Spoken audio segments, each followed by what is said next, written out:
Greetings, friends. Fuck off, it's different today. Hello, Lumia, welcome in. Yeah, it's, Lumia, this case is, it is a long ass time. Kian, hello, I hope there's cake. Is there cake? I need to know. Fuck you, Herp. Greetings to you. The Pancake, welcome in. Charlotte is confused today, so am I. Hello, welcome, Mutates. Laurice Dunham! How are you guys today? Hopefully it's been a nice, swanky, easy, hi Crispy, welcome in. Hopefully it's been an easy afternoon, weekend for you guys. Nothing chaotic has happened because Jesus Christ, everything is fucking wild in my world right now, and I really don't appreciate it. I'm like, this is fine, this is good. Tomorrow is your Friday, so you're pretty good. That's so nice. That is so nice. Wait, what? Oh, yeah, I'm excited for it too, TBH. This is where I'm kind of like, you remember that thing you should have done before you went live? You remember that thing? Yeah, well, yeah, hold on. Yup, this is fine. We're live on air. Nobody has to know that I'm fucking up, except that, like, you're saying it live on stream. Nayra, good job for you. Good job for you. You did not! You did not! Oh my god, you crazy psychopath. I love you. You're insane, dude. Yeah.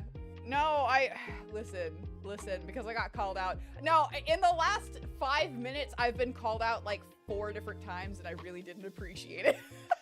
One was by Love in Deep Space. The post was, ready? So these are like pre-made shit, right?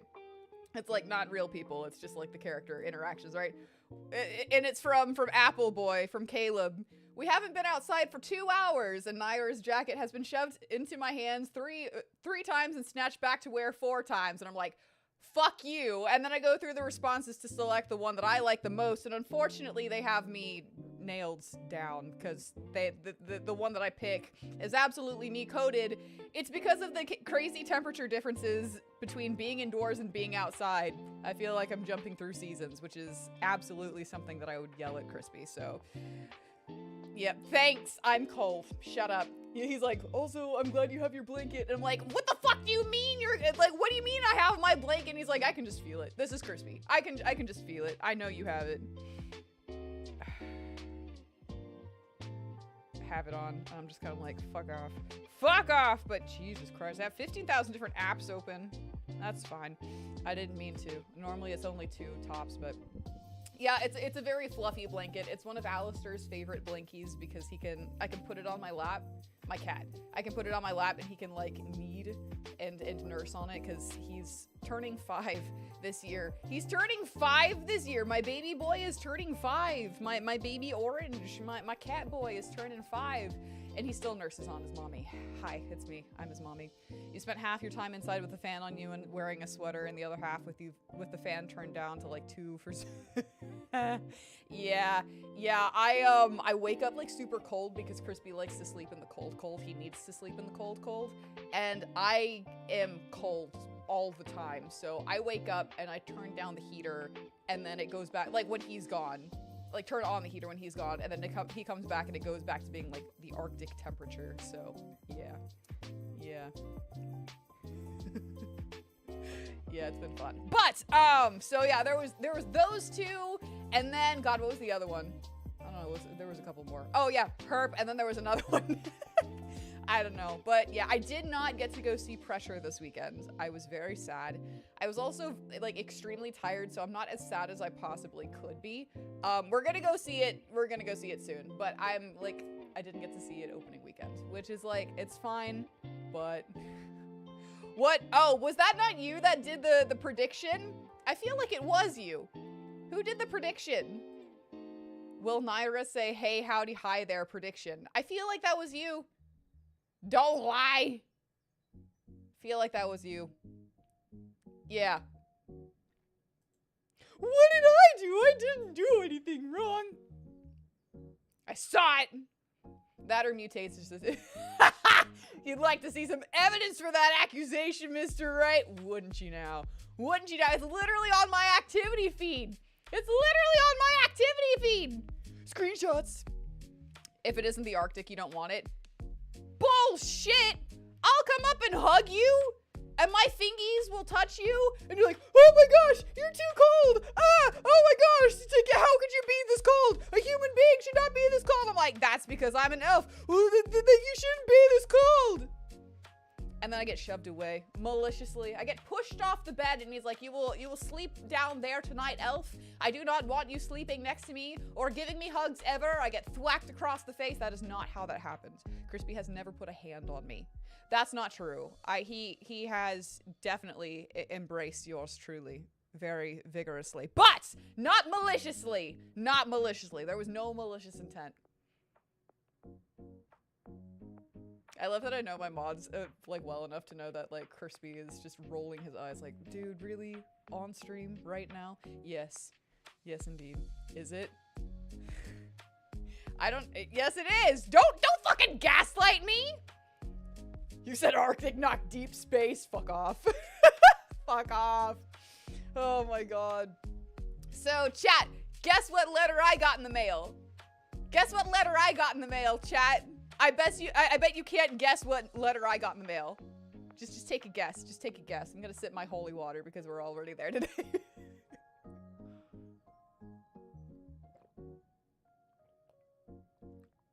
It was not jury duty, and it was not the letter B. No. No.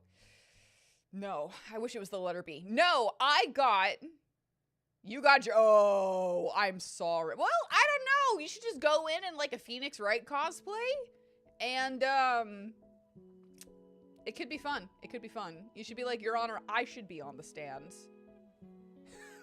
No, the restraining order did not finally come in. Who am I restraining? When I said I would restrain you later, I meant with like ropes or handcuffs or something of that nature, not like a court order. And found to be in contempt of court. Listen, have you gotten picked yet? It'll just guarantee that, you know, you don't get picked, so you're welcome. And no, Kian, it was not a letter of acceptance. It was a letter of denial. So do you guys remember how I had to take a break for like a month or something because I had to have my sinuses surgically like messed with? Because where I live, the cedar fucks with me so much. And I had like sinus infections every single month, so I was constantly taking off days because I was sick. Do you guys remember that? Like, there were certain medications I had taken so frequently that my body built up a resistance to, specifically for like my sinus cavities and stuff. In order to get this done, it was balloon sinuplasty with turbinate reduction. What that is it goes in and it widens the sinus cavities, and then it like, the passageways in your nose, and then it rinses out the sinuses. It clears it out of all the nasty stuff that's just been in there, because Texas makes your face swell and it's just all hanging in there. It's why I have like 15,000 boxes of Kleenexes, and I'm like, ouch, it really sucks. You know, all that good stuff. So I had all of these like medical records saying, yes, Nayra has been to the urgent care, to her doctor regularly, like literally every month. We talked about this every month, like, yeah, Jet, I got another sinus infection. So there's proof that I'm not coming up with this shit. We know why I really have the Kleenex, shut up. So there's proof that I really have like recurring shit. Doctors have seen my face and are like, yeah, you're fucked up, absolutely, for the tears, especially after the letter I received yesterday.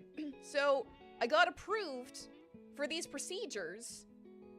I got approved by a doctor, by a surgeon, that's saying, yes, this elf has been through it and is applicable, like it does, that all of this applies to her, right? She can have this.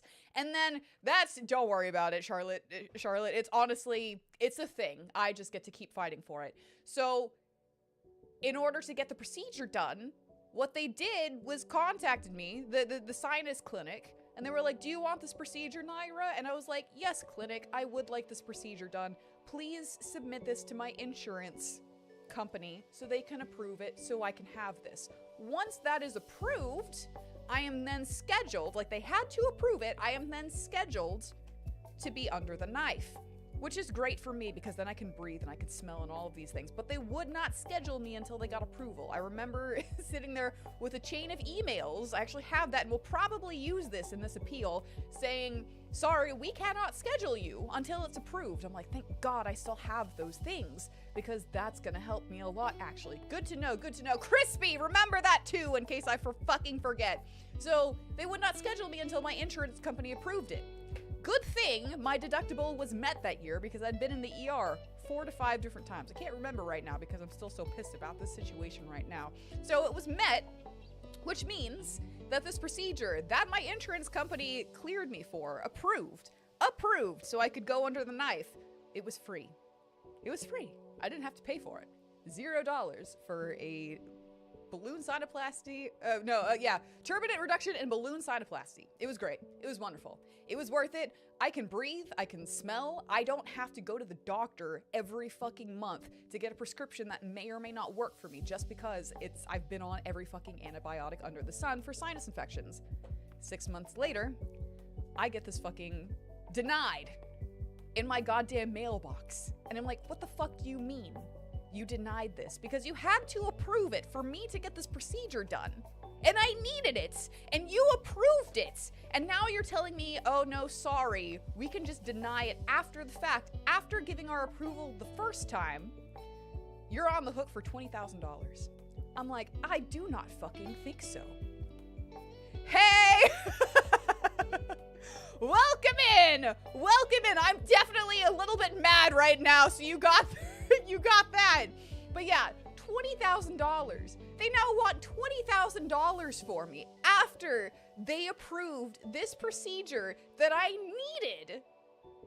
Just, you know, it wasn't even like, yes, my quality of life has improved. Always remember, you don't hate insurance companies enough. Honestly, you just have them under AI. Yeah, I'm like, Ken, I don't think we need to, like, take over fucking YouTube. I think we need to take over insurance companies. Like, fucking honestly. I'm like, we have really good health insurance because thank God we have really good health insurance. I need really good health insurance because y'all have been here for at least 3 years of my 327 years of existence. In the 3 years, you guys have seen how much shit has happened to my fucking, like, my face, my feet, my body in general. Y'all have been through, like, a lot of it. You know what I'm saying? Like, y'all have been here too, and I don't make this shit up. I don't want to be like, I don't want my body carved into 15,000 times just for the funsies of it. If that was the case, I would go get fucking, like, you know, I don't know, something fun. Not, hey, let's remove an organ from your body that's actively trying to kill you. Which I'm like, I don't even know. You get to laugh at the board of directors while we tell them to fuck off. That too, that's fine. No, absolutely not. Hey Solaire, welcome in. I'm just bitching about healthcare again because we do that a lot on this channel apparently. But no, seriously, it's like the other one, like the other Nayra for president, listen, things would be wacky, but in a fun way. I'm kind of here for it. Yeah, no, seriously, insurance companies are a fucking scam. I'm like, what the shit? Cause like every time I went to the ER, which again, I needed to go to the ER. This is like, last year was the first year I'd ever been to the ER just because like I can tank shit a lot. I can tank shit. However, like if me with the very high pain tolerance isn't like doing well, right? And has to go to the ER, you know it's fucking bad. Like, you know it is. And like, insurance wants me to pay like, you know, I think it was $2,000 to $2,500 per visit. And I'm like, again, if I can tank it, I'm gonna tank it. At this point, I'm kind of like, it's not, you're gonna get drinks? Go get drinks, man. Go get drinks. A for alcohols. No, but like, I'm done. I'm done. I'm like, what the fuck do you mean? What is that? And then, of course, you know, for the people with, like, family members that have you guys seen that video that's been going around of, like, the surgeon that was talking about how, like, an insurance company was, like, calling her to see if the woman who was, like, her patient who was already asleep on the operating table, like, going in for, like, a mastectomy because she had fucking breast cancer. They're like, does she actually need it? I'm like, Are you serious? It's cancer! It's cancer! What do you mean does she actually need them to pay for insurance for cancer? I'm like, what are we paying you for? Yeah, like, seriously, what are we paying these assholes for? I'm like, Jesus Christ, again, like, when it matters, right? Like, not like when it matters, it always fucking matters, right? If a doctor has approved you for a procedure or a medication, all right, because you need it, because a doctor looked at you, a licensed professional has looked at you, and they're like, yeah, man, this isn't like her just joking around wanting medication. She fucking needs this. It's cancer. That's what I'm saying. Like, are you fucking for real? Like, what are people supposed to do? You know, like, what do you mean? Because I just think, like, I used to, like, not used to, but like, when I got the abdominal surgery that I really needed, I was like, thank God we have insurance, because if I had had that procedure that I needed done, it would have been like $109K. 109 if I didn't have insurance. And like, again, thank God I had insurance, because no. But it's still like, what the fuck? You know? I'm just thinking, if I had like met my fucking deductible, this is the second year we've ever met our deductible. It's just because like my health has gone to shit. It really has. And I'm like doing my damnedest. What Solaire said, I'm not repeating that, but what Solaire said, this is the second time that we've met our deductible because my health is shit. Crispy and I are covered under the same fucking plan. And the first time we met our deductible, they're trying to not pay for an emergency room visit. This was the one, this is the year that I had the abdominal surgery, so everything was covered. Like we paid what we needed to, and we went to the ER because we'd had our house burned down and we needed to get our lungs checked out to make sure that there wasn't anything in our lungs because we were inside that. And they didn't want to pay for Crispy's emergency room visit, even though our deductible was met. And then this is the second time now that our deductible is met, and they're like, yeah, we don't want to pay to have for your procedure. We don't want to. So really what it is we have paid them, like paid all of the stuff that we've needed to pay, but now that they're on the hook for that money, they don't want to. That's exactly what it is. Because it's covered. It was covered. They just approved it before they realized, oh shit, we now have to pay for that shit. We now have to pay $20,000. They just don't want to do their job. That is exactly what it is. I'm not trying to be like fucking conspiracy theorist kind of bullshit. I'm just like, that's what it is. This is the second time now where we've met our deductible, and they're like, oh God. Oh shit. The first one, the ER visit, is only like, you know, only $2,500. That's still a lot more than a lot of people can afford in the fucking healthcare world right now. Like, just, some people can't even afford to go to the fucking doctor. So like, again, very blessed to have what I have, but like, the insurance that I have what I have, but like $2,500 was already like a, oh shit, no, we can't like pay that, and now they're saying like 20K and they're freaking out. And I'm like, yeah, that's what happens with people's bodies, is sometimes they break down or shit stopped working and they need help, you know? I'm like, fuck off. I don't know. Insurance companies are the worst part of America, and corporations mixed with the worst part of American bureaucracy that is exactly what it is. That's exactly what it is. I think whenever I had the abdominal surgery, it was like still okay, quote unquote, for them, because I had to pay a portion of it and then they covered the rest, but I still had to pay.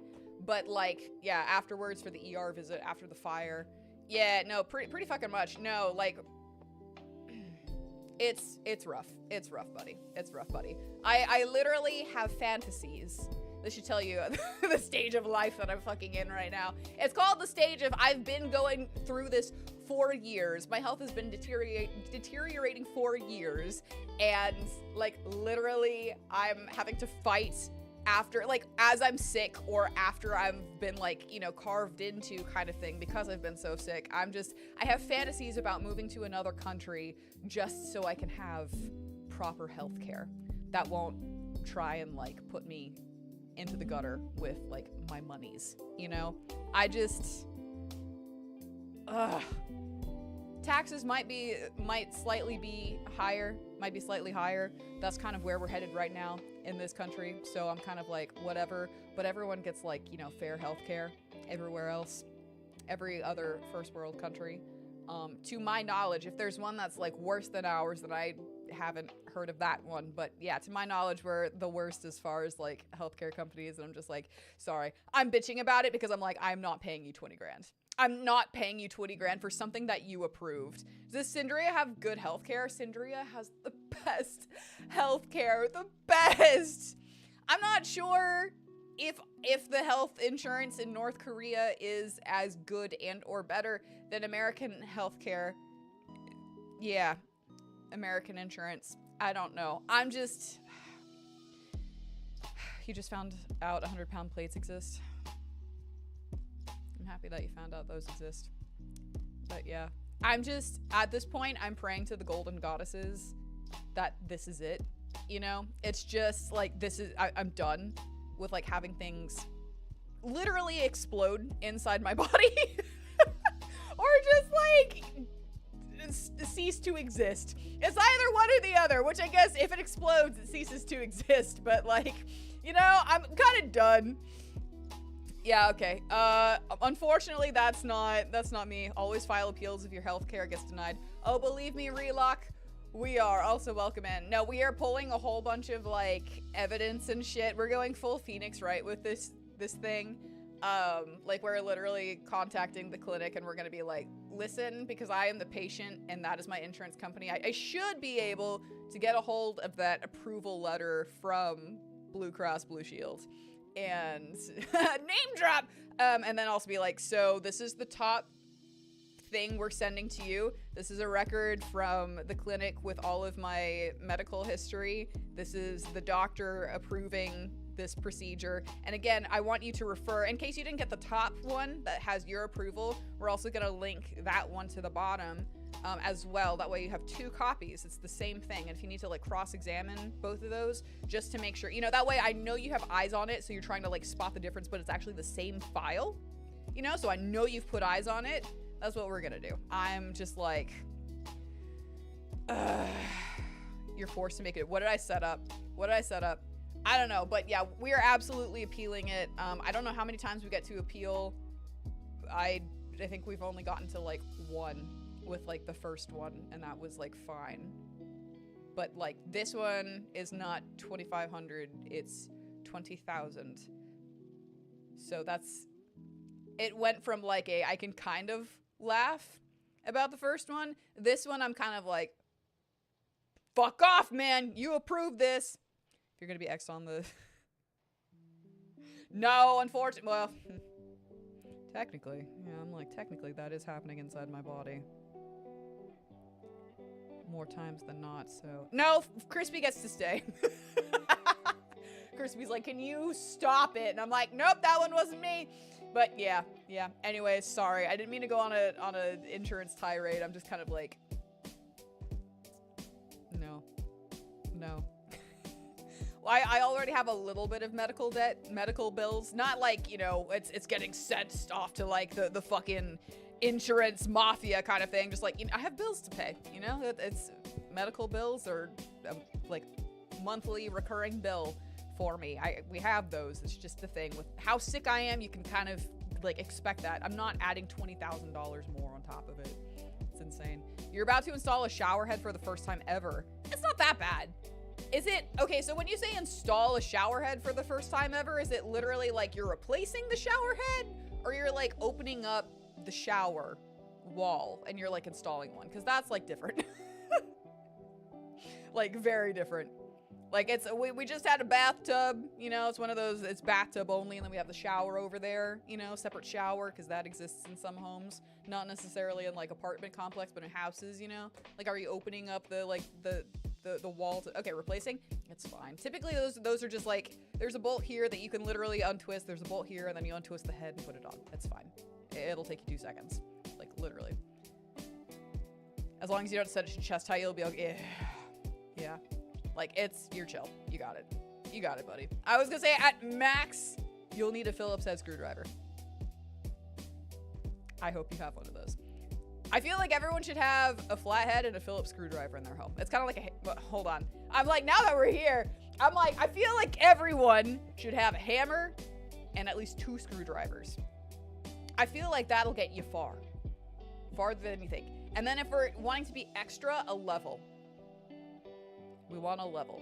It doesn't have to be a crazy high-tech level, like high-tech thingy. You know, just the thing that you set on top of your, like, your picture frame to make sure that it's, like, you know, actually straight instead of, like, kind of crooked. And then I walk into your home and I kind of wait for you to leave the room and then I go and, like, adjust it because I am so OCD that if it is, like, literally tilted, I will have to fix it. It's just, I cannot tell you how many times I've done that in, like, a family member's home. It's never, like, a friend's. It's never a friend. It's just, it's always family. I'm kind of like, oh, man. But if it's, like, cabinets or some shit or, like, a shelf, I'm like, ugh. Ugh, it's fine. It's fine. I'm here. Is anyone else like that? I almost got up and did that at my doctor's office, my sinus clinic's office. They had like a map of, I think it was like a railroad map of Texas, and I was just like, just fix it. And Crispy was like, sit down, because I was like, Crispy, it's crooked. And he's like, just stop. And I got up and he's like, nope. And I'm like, but I can't fix it. It's fine. At least it'll be more even. But yeah, no, 2 screwdrivers, a flathead, and a Phillips, and a hammer. Is there anything else I'm missing for those of you guys that are like, I'm the tool aficionado? I'm an official tool. Don't call yourself that. But I'm like, you know, I'm a fan of tools. I'm a tool fan. I guess a wrench would be another one, but I'm like, I don't feel like people need wrenches as often as like 2 screwdrivers and a hammer. Because nails can only take you so far, man. They can. Or they can't. They can't! Here, hang tight. Oh, man. Man, you got cut off there. I didn't see that one. What were they replacing my insides with for 109K? We're just leaving that one at... sorry, I just got, like, pinged. I just leave it as... at abdominal surgery just because I don't feel like talking about that one with you guys yet. I share like a lot of my health shit, so it's kind of like that one is just still too much where I'm like, I can't. Not now. But yeah, it's good times, good times. What are you doing? YouTube, what are you doing? YouTube's like, hello. I knew it! Chat broke. Hold on, I can do this. I can fix this. I can fix this! I can fix this! Like, why is it screaming at? Drill. Yes! Christ on a stick! Yes, a drill. Hold on. I'm seeing all of these now. Hold on. Let me fix it and I'll come back and re-chat because, like, I see it busted. I don't know what the hell is going on with YouTube recently. Nope, that's wrong. That's wrong. Hold on. I can do this. I can do this. I'm a professional streamer. How professional is you, Nayra? Not really. All right. There we go. Now that should work again. Okay. Let's see. Hold on. What do we got? You're like the polar opposite of handy. We literally all start somewhere. We believe in you. Literally, think about it this way. We require showers. If it's an important task, you'll be able to figure it out. Don't worry, you will. Yes. You can install that shower head, just use sticks and stones. Okay, so that can only get you so far, but like, yes. Make sure it's a good hammer. You have like 3 hammers when we're trying to pull out a day. Yeah. You want, like, it doesn't even have to be like the best. Just make sure it's not like one of those like crappy little hammers that comes in like an IKEA set or something. Again, those can get you so far, but then it'll be like what Rex said. Drill. Pliers, yes. Yeah, I guess. But even then, I don't really use pliers unless it's like for cosplay. Then again, no, you haven't been forgotten, I swear. Yeah. No, that is true. We here? We good? Yes. Okay, there we go. We're back. No, you haven't been forgotten, I swear. I need to go get my glasses fixed. Crispy and I were getting freaky, and I like had tossed my glasses to the side, and then we like rolled on top of the glasses. True story. And Crispy's like, stop! I need to go get my glasses fixed because they're like, It's fine. I need to go get my eyes fixed, but again, insurance, it's fine. It's good. I'm like, I don't even know what eye surgery. I do know what eye surgery to get. I'm probably gonna go for PRK is what it is instead of like LASIK and shit. That's gonna be my next. Hold on. I can't say that because then my body's gonna fucking crap out on me. That is gonna be the first elective surgery. Hopefully the next procedure I have done is my eyes. I want to get my eyes fixed because I'm tired of like buying super expensive contacts because I have a double astigmatism. Fun fact! Has anyone gotten like their eyes lasers? Yeah, bad eyesight, woo! It's great. No, we went in to go and like see if like it was in the realm of possibility, or like not the realm of possibility, but there's like ICL, insertable contact lens, there's LASIK, there's PRK, which is them like using a laser on your eyes. There's something called Smile. So we like went in to see like what would be best for me and shit. And they didn't offer Smile at the place. It's like the best in my city or whatever. I don't think Smile has like reached Texas yet. If it has, it's in like a different city. I can't remember what the surgeon said, but like, yeah, they're like, PRK is good for you since you want to learn Kung Fu. And I'm like, I do, very much indeed. And considering I'm always like, I don't know, I gave myself a black eye one time. It was great. Considering that's the level of crazy that I'm at, PRK is probably the best because like, I know LASIK, like, because it's a flap. Sometimes if you like get hit too hard or something, like the flap will pop up and then you'll just have like a flappy eye. How the hell? You want me to be real, or do you want the interesting story about how a bear was involved? It was great. I got to get like real interesting with like the makeup there. That was fun. I did a smoky eye for a while. Yeah, because it made it look a little bit more natural, but it was like one of those, I'm like looking up what makeup is best for covering up tattoos, right? Because if it can cover up a tattoo, I can put... Yeah, so I fought a bear, right? And as I was wrestling the bear, I, like threw it over my shoulder. The bear, like, it was just using its momentum, right? Because using the momentum is a lot easier for me because I'm still, like, not as strong as I used to be. But, like, I use its momentum to, like, chuck it over my shoulder and everything. And, yeah, as I was turning to, like, deliver, like, the final punch to the face so I could, like, run. I didn't want to, like, unalive it, right? Because we want to protect our wildlife, even if they are attacking you. But, like, as I was turning to, like, deliver the final, like, punch to, like, the jaw to knock it out, it, like, elbowed me in the eye, and I was like, oh, man, the bear! And it was just like, oh, I got you! And I was like, fuck, man!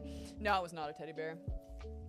It was not. It was a very genuine polar bear in the state of Texas. It was the single one, and I fought it. It was very elusive. It was in the wildlife, one of the nature parks, one of the natural parks that we got here in deep Texas. Deep Texas meaning... You'll be able to figure that out for yourself, except that you won't, because that polar bear, it ran away after I was finished with it. So if you Google that Texas polar bear, you ain't gonna know where I'm at, because it's gone. It fled. It went back to the Antarcticas with those penguins. So yeah, real genuine. Yeah, no. So what happened was, I was tickle fighting with Crispy, and I was turned to try and get away, and there was a chest on the floor, and I turned into it, and I was like, oh my god! And Crispy, who heard the impact, was like, oh my god! And then I had a black eye, and it was fun. Why does America got so many dangerous animals? Yeah, like the Texas polar bear, man. I fought the last one. The very last one. Worst we got here is a wild pig, and you can only see them in the mountains. Yeah, we have javelinas here. They're like, think small boar. If you're like, because I feel like wild pig, people still think about like the cute farm pigs, or like maybe not, you may not think they're cute, but like, farm animal pig, but like you say boar and that's a more accurate description. It's like smaller.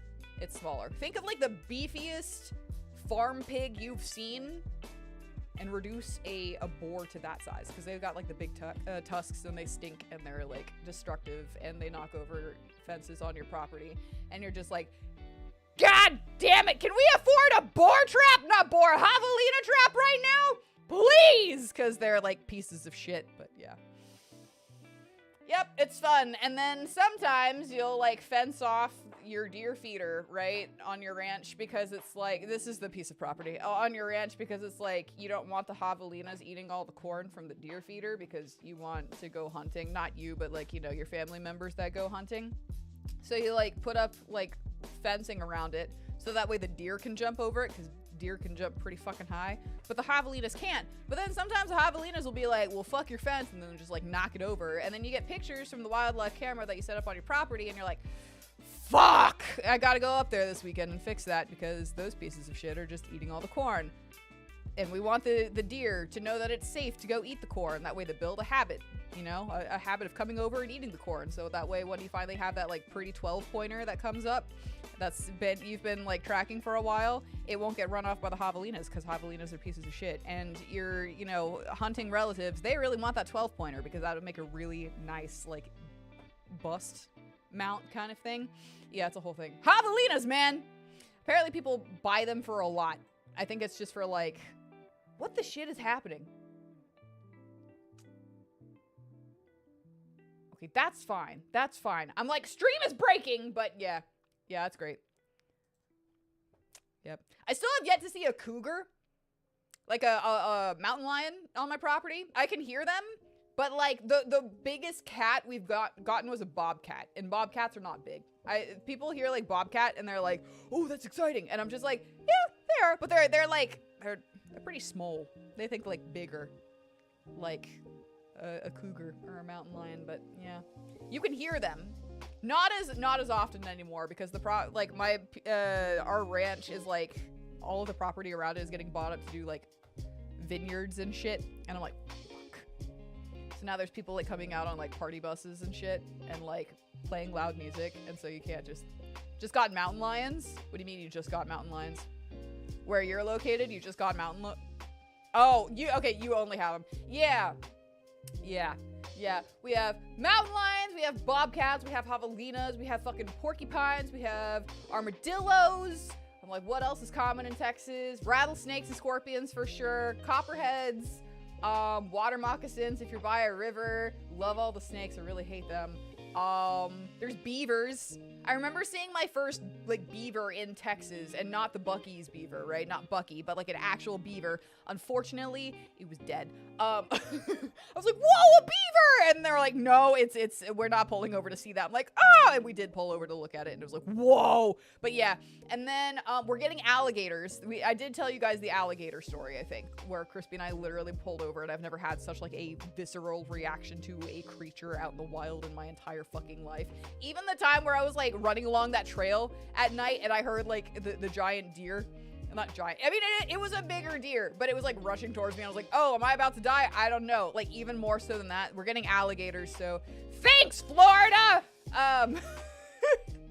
Yeah. I remember like going to a smaller town and it was like breaking news. There's an alligator that we're trying to get out of the pond. And I'm just like, okay. And now there's like breaking news out in the middle of buttfuck nowhere, Texas, because there's a lot of like stretch in between.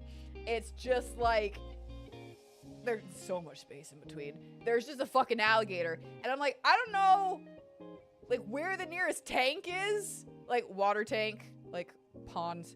But, like, we're out in the middle of nowhere. What the shit is this? But, yeah. Pray you never see a moose in person. Okay, so I would really love to go to, like, I don't know, a cabin, a place where meese are are common, and like gaze upon them from afar, because again, I don't want to like fuck with that. You're cool over there, I'm cool being right here. As long as you're cool with me being right here, I'll stay here, and it's like we can go our separate ways. But yeah. Ooh, excuse me, borp. I'm okay with not like fucking with wildlife. It's cool to look at. Don't touch it. Don't touch it. Don't touch it. I really want to see an elk. I really want to see okay, yeah, no, a hippo? No. Definitely not. Yeah, no, hippo? No. They're like, I'm happy that the internet likes to see them being all like happy and floaty and everything and like zoos and shit, but like out in the wilderness, yeah, no, you're fucked. If you see one, you're probably already dead. Yeah. I'm like, hippos in Texas? Probs.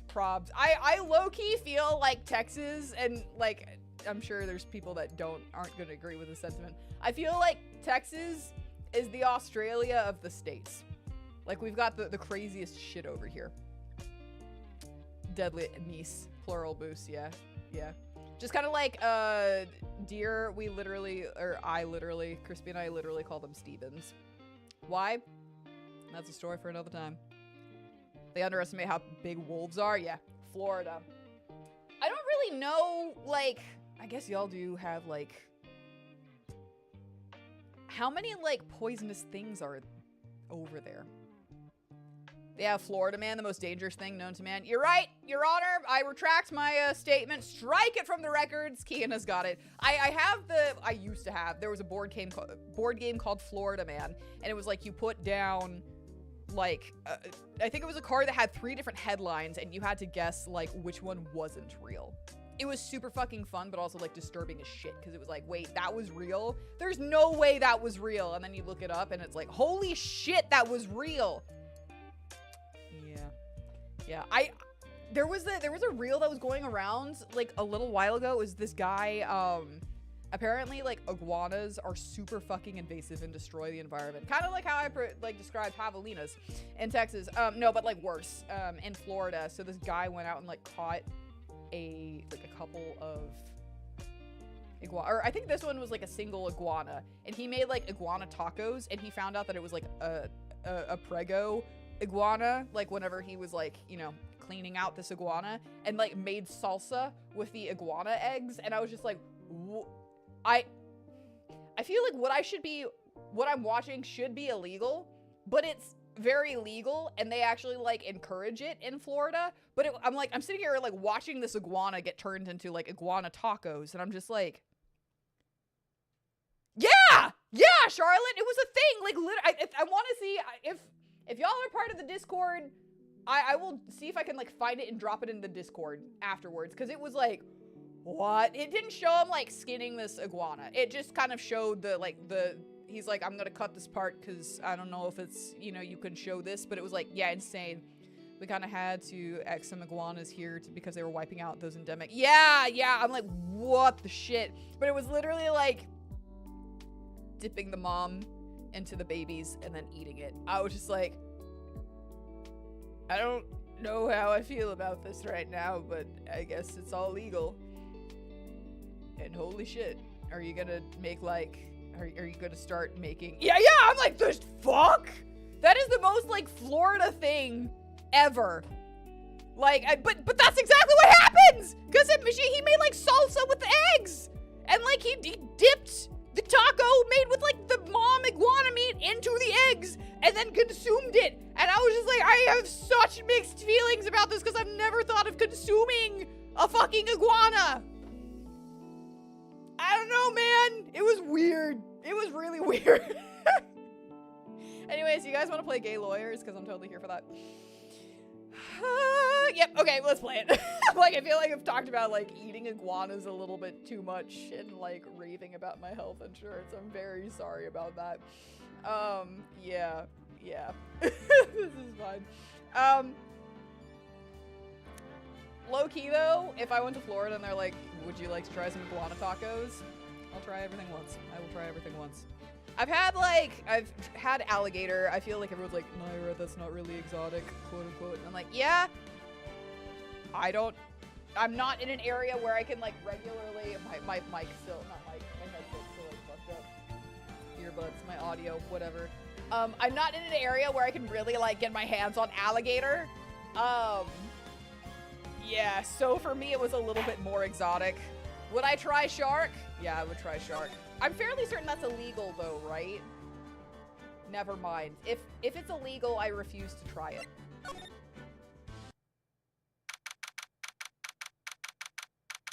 Does alligator taste good? It just tastes like meat.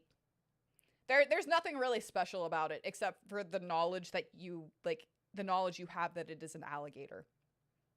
I disagree that it tastes like chicken. I feel like there's a little bit more of a distinct taste, but it just tastes like meat. There's nothing extravagant about it. except that it's an alligator and you're eating a predator. So, yep. I'm so sorry, Mr. Wright. What are we doing? You imagine it tastes like alligator? You know, some people would think that, but I can't really say that the alligator tastes like an alligator. So I think the alligator tastes more like chicken. I'm so sorry, Mr. Wright. Whoa, why? I just found out that I think shark is actually illegal to eat, so I made you eat shark. Oh, shit. Don't tell anyone. I'm sorry for what my sister said. What did your sister say? What did your sister say? Where are we? What's happening right now? Oh, that. Oh, yeah, that was happening. Oh, yeah. Drastic crimes require drastic measures. Yeah, Edgeworth is about to, like... Can we get Nayra some shark fin soup at 2,500 subs? I need confirmation. If it is legal, I will eat it.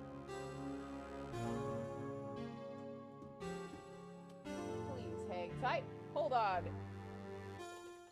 Oh, I can't spell today. Is shark legal to eat in the US? According to the AI overview, which I never use here, hold on. Let's go to the Spruce Eats. Whether you are a recreational angler or a culinary enthusiast, you might be wondering about shark meat and whether it's safe to eat, how to prepare it, and even, okay, yeah, we just want to, oh my god. This is too much. One misconception about shark meat is that it is illegal. Shark meat is, in fact, quite legal in the United States. What is illegal, however, is the practice of finning or cutting the fins off of animals and throwing it back into the water to die.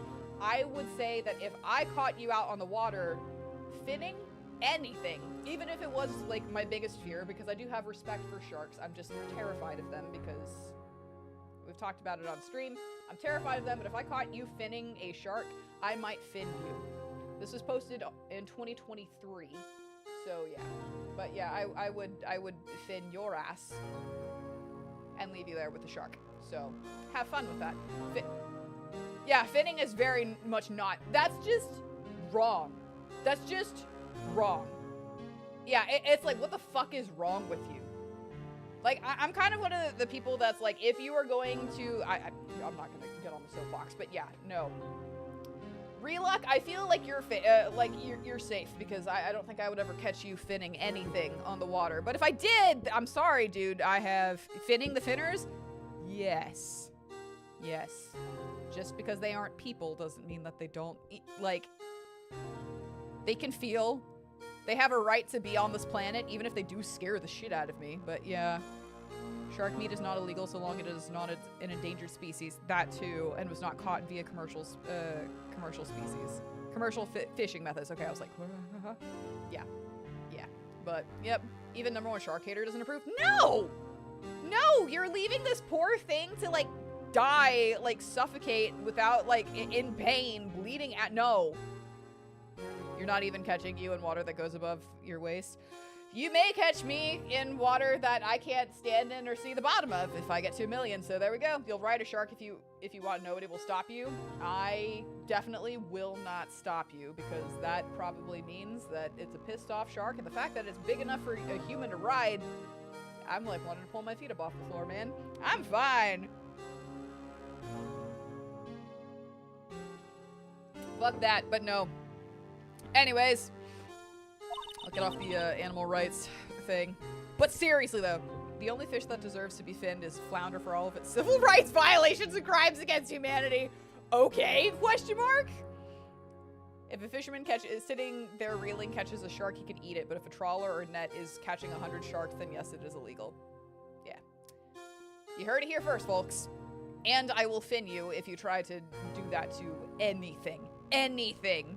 That's just the way it is. All right, we're going back to, like, Edgeworth's fucking loss in faith in humanity and probably why he ultimately quit. We did that, we did what we had to in order for him to get the verdict he deserved. Yeah, so Lana's the one that's been, like, dredging up all of this shit. It hasn't been Edgeworth. I'm kind of happy about that. I'm okay with someone else taking the blame instead of, like, Edgeworth, because... God, poor Edgeworth seems like he's, like, fine. How does one fin a human? Considering they're taking the fins, which is their mobility appendages, you're gonna be missing your arms and legs. And that's fine. Sharks are some of your favorite animals. You try to keep updated on conservation methods. There we go, ask Herp!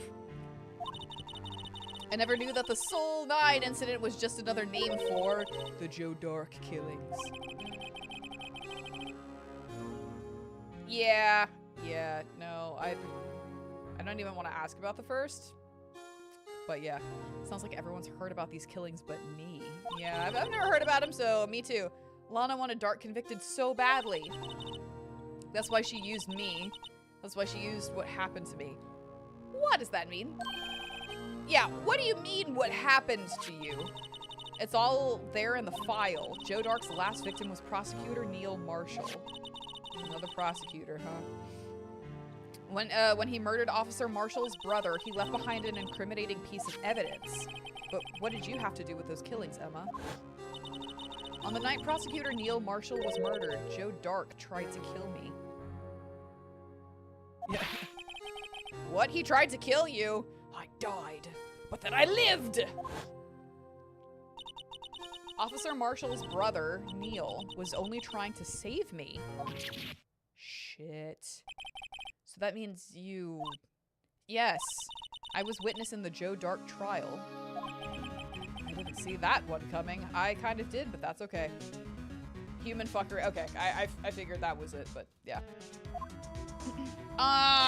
So like, how is that coming up with... Okay, it happened 2 years ago. It was right about this time of year too.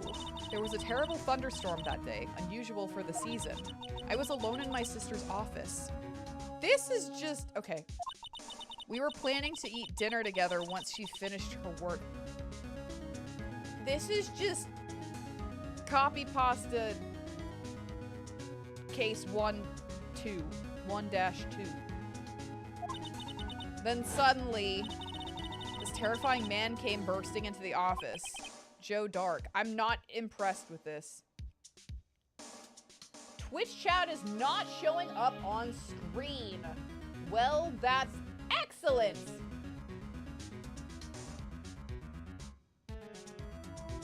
Fuck!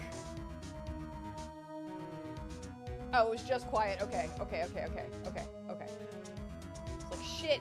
Yeah, Yuki, typically, like, Twitch is a lot slower. A lot of people are on the YouTube side of things. Okay, yeah. I was trying to get everything reset. Sorry, I'm not trying to neglect one side or, like, you know. Yeah, I'm seeing it come through. It looks like it's okay. I think I just missed it whenever I was trying to get YouTube up and running. I'm very sorry. But hello, Yuki. Welcome in. Yeah, Laurice Dunham! You're decorating in 14 right now. 2 hours just chatting. It was only a single hour, Lumia. Okay, all right. God, Joe Dark, 2 hours. No, honestly, that would be completely, totally on brand for us. Let's be real. I think we've done it once before. I'm not gonna lie. We were like, do we want to play this game or we just want to fucking talk? Yeah, no, it's good. It's good. I'm glad you're here. No, you're good. You're good, Rex. Seriously, take care of yourself. Like, that is the... You come first, Sunny D. Just take care of yourself. Get, I don't know, a heating pad or something, if that works for you. I don't know. That helps a little bit whenever I get a migraine, but I know your migraines and my migraines are vastly different. Considering yours are just like, it's a 24/7 kind of job, you know? What can I say? I'm like, I say you could get the fuck out of his head, but maybe that's just me. I know it's not just me. It seemed like he was running from someone. He pulled out a knife and screamed at me. He didn't know what was I didn't know what was going on. Just then, Prosecutor Marshall showed up. Jake Marshall's brother. I'm sorry, but he looks kind of like, and Crispy's probably gonna get on my ass for this, he kind of looks like Zach Fair, but with, like, you know, cowgirl Tifa hat. Anyone else? Anyone else? Going for Nayra is insane? Anyone? Coffee fixes your headache? Yeah. Ice packs. Okay, there we go. Opposite ends of the spectrums. Great. Glad to be of no help to you. Joe Dark tried to take me hostage. But before he could, Mr. Marshall attacked him. You see it. Okay, cool. Come on. I'm gonna go with relock. I'm not insane. He kind of does. Kind of. A little bit. A little bit. Yeah, no, I saw like Chocobo Rancher Zach. That you should Google like Chocobo Rancher Zach fan art. It's just shirtless Zach with like a cowboy hat on and like cowboy boots, but I'm like, fuck! It's kind of nice to be alive in this day and age! Maybe you're just too vulnerable to influence. I will take it right now. I'm not trying to influence, I'm like, that's just kind of what I see. Crispy's very much like #1 Zach Fair fan, so yeah. But before he could, Mr. Marshall tackled him. Then, what happens? I'll never forget it. Lightning struck and the lights went out. Suddenly, a bolt of lightning flashed outside the window, lighting up the office for an instant. What I saw then burned a permanent picture in my mind. I could still see it now. A permanent picture? Okay, let's do after the incident. God, I wish it was on the other head. It was on the one that is universally had by human beings. I don't remember the moment when Dark stabbed Mr. Marshall. So you weren't able to testify about that. No, I was only asked about when I was attacked. That must be why why she made up the crime. Made it up? You mean provided bogus evidence? The prosecutor's office wanted that guilty verdict so badly. Lana forged the evidence and Mr. Edgeworth used it. He probably used it thinking it was genuine. Are you kidding me? Edgeworth? Yes, but I'm sure he didn't know anything about it. Yeah, because he seemed just as shocked in the fucking room as well. So all these fucking rumors were, like, true, but because he didn't fucking know. Why are we blaming I'm literally, that's... Why is Nayra so mad this case? Because Edgeworth keeps getting blamed. I know, Charlotte! I'm like, fuck! God! He couldn't have known it was being given, yeah, he couldn't have known he was being given false evidence. Even so, that's when it all started. The rumors about Mr. Edgeworth, I mean, fuck this bitch. It's all my fault. Fuck this bitch. Fuck this bitch. Fuck her. Edgeworth bullying case. I know, I'm like, you remember when I used to kind of be like, yeah, he's a little bit too much of a stuck-up snob? I kind of get it. 2 years of having to deal with that shit. I mean, like, he always was a little bit of a stuck-up snob, and we love him for that, right? But, like, just being too much of a hard ass, I guess. 2 years of that shit, I would probably be a little bit more of a hard ass as well. Like, I've literally done nothing wrong to my knowledge, right? Like, if I found out that I'd been using, like, fake shit, hi, yeah, sorry, Yuki. It's me! I just, I would... If I found out afterwards, I would feel so bad and probably terminate my career as well. But, like, no. I would be like, fuck you, I'm not doing anything. Comes out that it's a whole lie that I just didn't know. Ugh. If I could have just testified properly, none of this would have happened. Okay, that's also not on you. Because, like, trauma does crazy things with your mind. So that's not on you. That's not on you for making up shit. You probably didn't want anything to do with that. That's literally on your sister. I'm also me. It's all my fault. It would have happened this way. Me trying to tell this character that's totally mirroring shit from, like, my trauma. It's not your fault! Don't harbor the guilt! Also me. Maybe I shouldn't harbor guilt. Yeah, no, I totally should. So it's true, even though he may not have known it. Edgeworth really was involved in falsifying evidence. Edgeworth. I feel so bad for him. After that case ended, Lana was never the same. She became cold like she is today. She must not have been able to face up to what she did, especially not to Emma. What a bitch! What did you see in the instant that crime occurred? I know, I'm like, Edgeworth, no! No! I guess we won't be using the yaoi paddle this evening, you know, in our play, because they're clearly riling each other up and, you know, in the courtroom, so it's pampering. It's pampering, all right? Phoenix Wright Brain Cell Collective, we're pampering tonight. We're not going apeshit. We're pampering. It's a pamper session. Same, Relock is like, let me just give you this, like, advice that is totally sound and is actually working for you. I'm glad that it is, but not accept it myself. That or I just give complete total bullshit advice and like, hopefully you know not to take it. Dark knocked down Mr. Marshall and raised his knife. Yeah, see, now he doesn't look like Zach Fair, but that's, you know, screamy face. It might do that. Neil Marshall was stabbed right in front of this poor girl. Yeah. I don't remember what happened after that. Apparently I passed out. When I came to, Lana was cradling me in her arms. Poor Emma. You've been through so much. Yeah.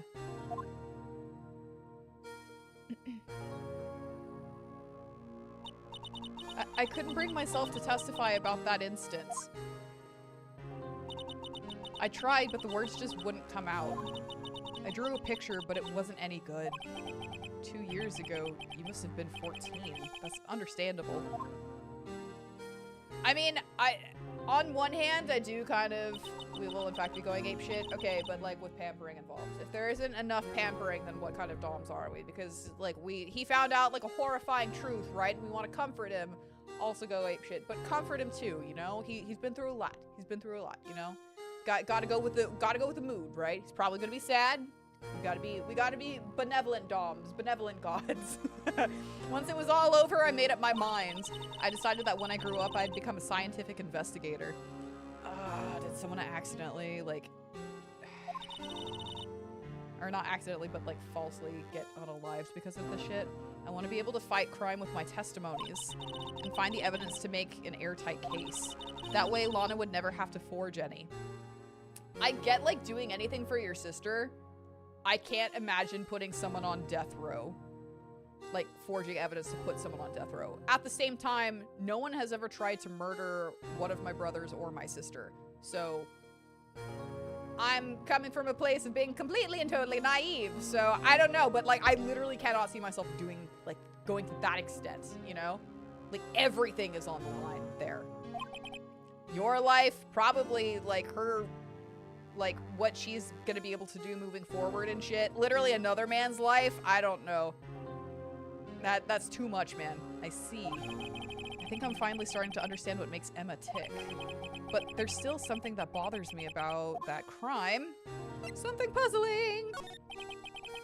There's something that's puzzling me, Emma. What is it? You said... Ooh. You said you were in Lana's office at the time, right? That's right. Why then would a serial killer come running in there? Not only that, but he was being chased by a prosecutor? Oh, there's no mystery there. Joe Dark had been taken in for questioning that day. Taken in for questioning? You mean by the police? Of course. This happened at the police department. He tried to run away halfway through the interview and fled into my sister's office. But why did he run all the way over to your sister's office? Because the detective offices and the questioning room were right across from the elevator. Across from the elevator? But Lana was the chief prosecutor, wasn't she? No, silly. Didn't I tell you? 2 years ago, Lana was a detective. She was the best in the entire force. What? That's news to me. So she swaps over to prosecution to cover up her shit, to oversee that shit. Update, you fucked up the shower head and need to get a wrench and some thumbtacks. Don't ask. I believe in you, Herb. I believe in you. After the Joe Dark case, she was transferred to the prosecutor's office and made chief prosecutor. That doesn't make any sense. Lana used to be a detective? That doesn't make any sense. That doesn't make any sense. Does she have like the credentials for that? Did she go to the gay lawyer school? She was into Mia. Never mind. She did say that she was like a couple of years above Mia. So she did go to gay lawyer school. So that's good. She went to Rainbow Lawyer School. But like, I better have another talk with her.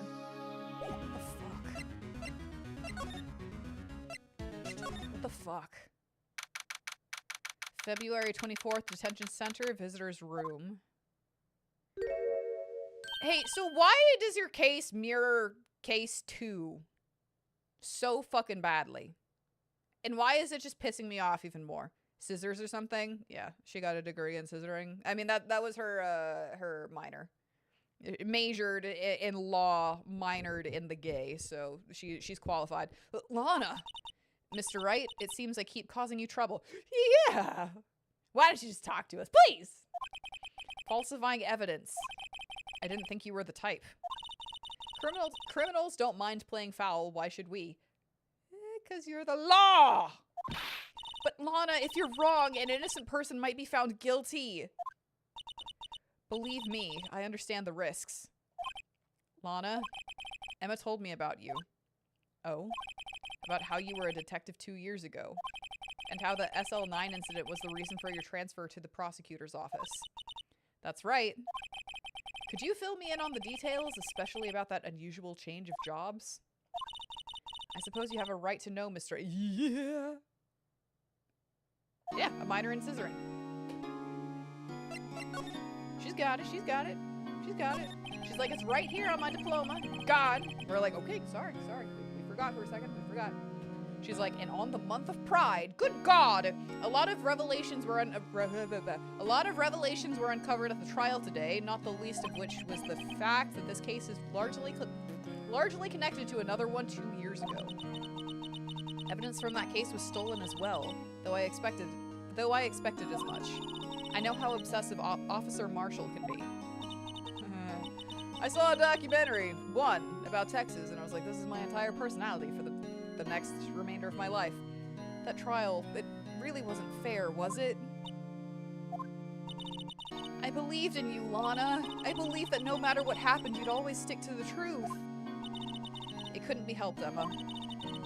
At that trial 2 years ago, I sold my soul. Yeah, clearly. Well, all drama aside, the fact of the matter is, at 5:15, there was no murder at the police department.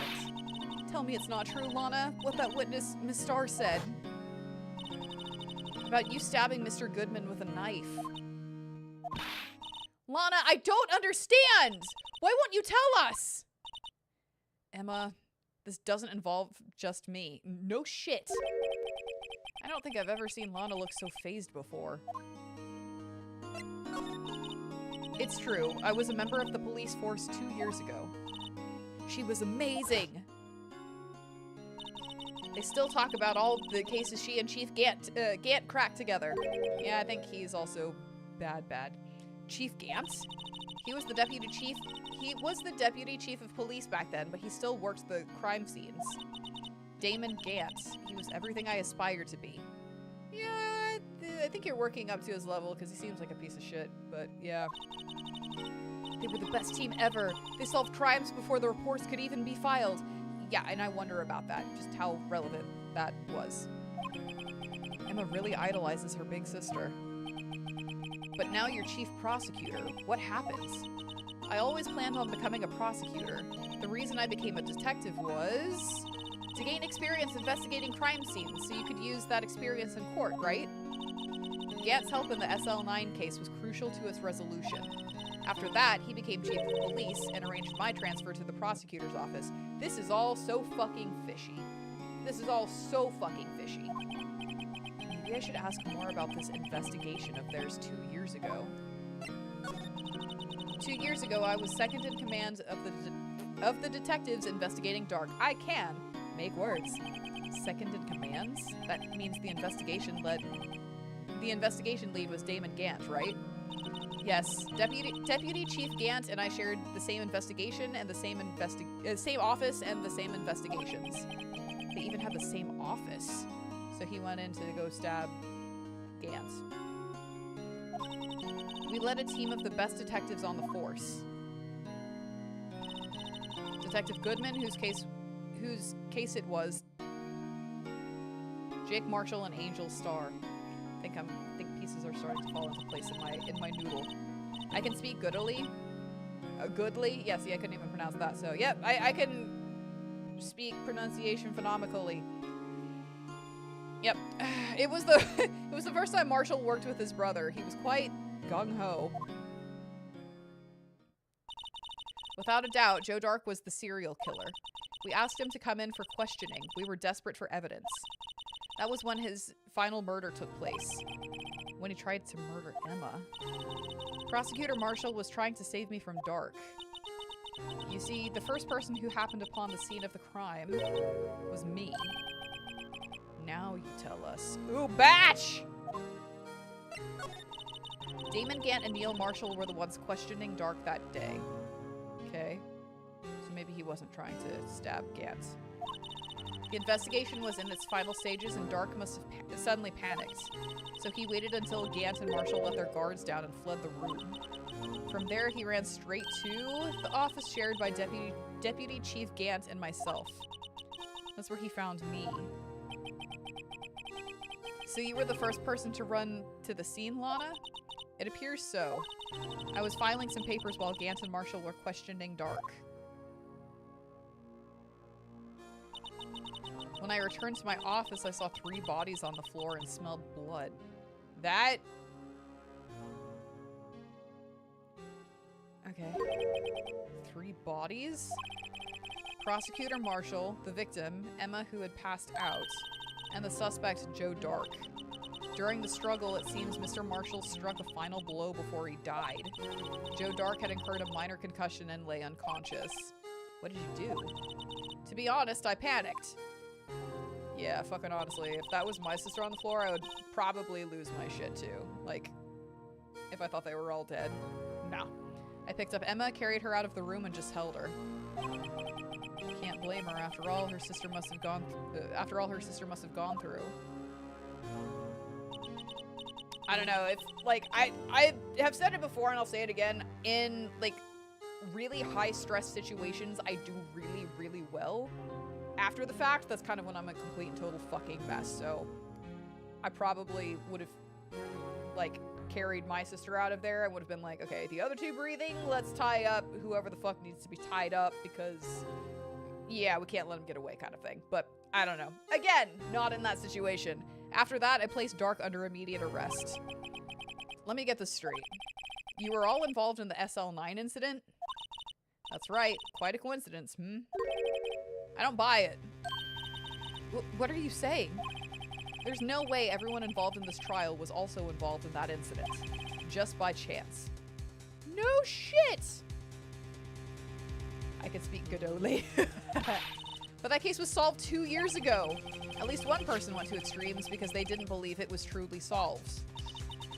Officer Marshall. Yes, his actions came as a surprise to me as well. Ever since his brother died, he's changed completely. I think I would too! I guess he wasn't convinced with the ruling against Joe Dark. Life doesn't end with the closing of a case. Everyone has to live the rest of their lives with their memories. That case just might not be over yet.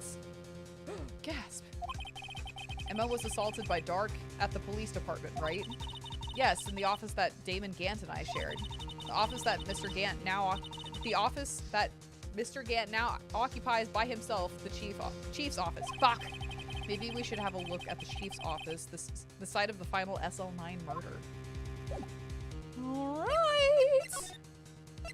Let's, can we go here? Yeah. February 24th, police station, criminal affairs dipped. I don't see Detective Gumshoe anywhere. Things seem kind of quiet around here today.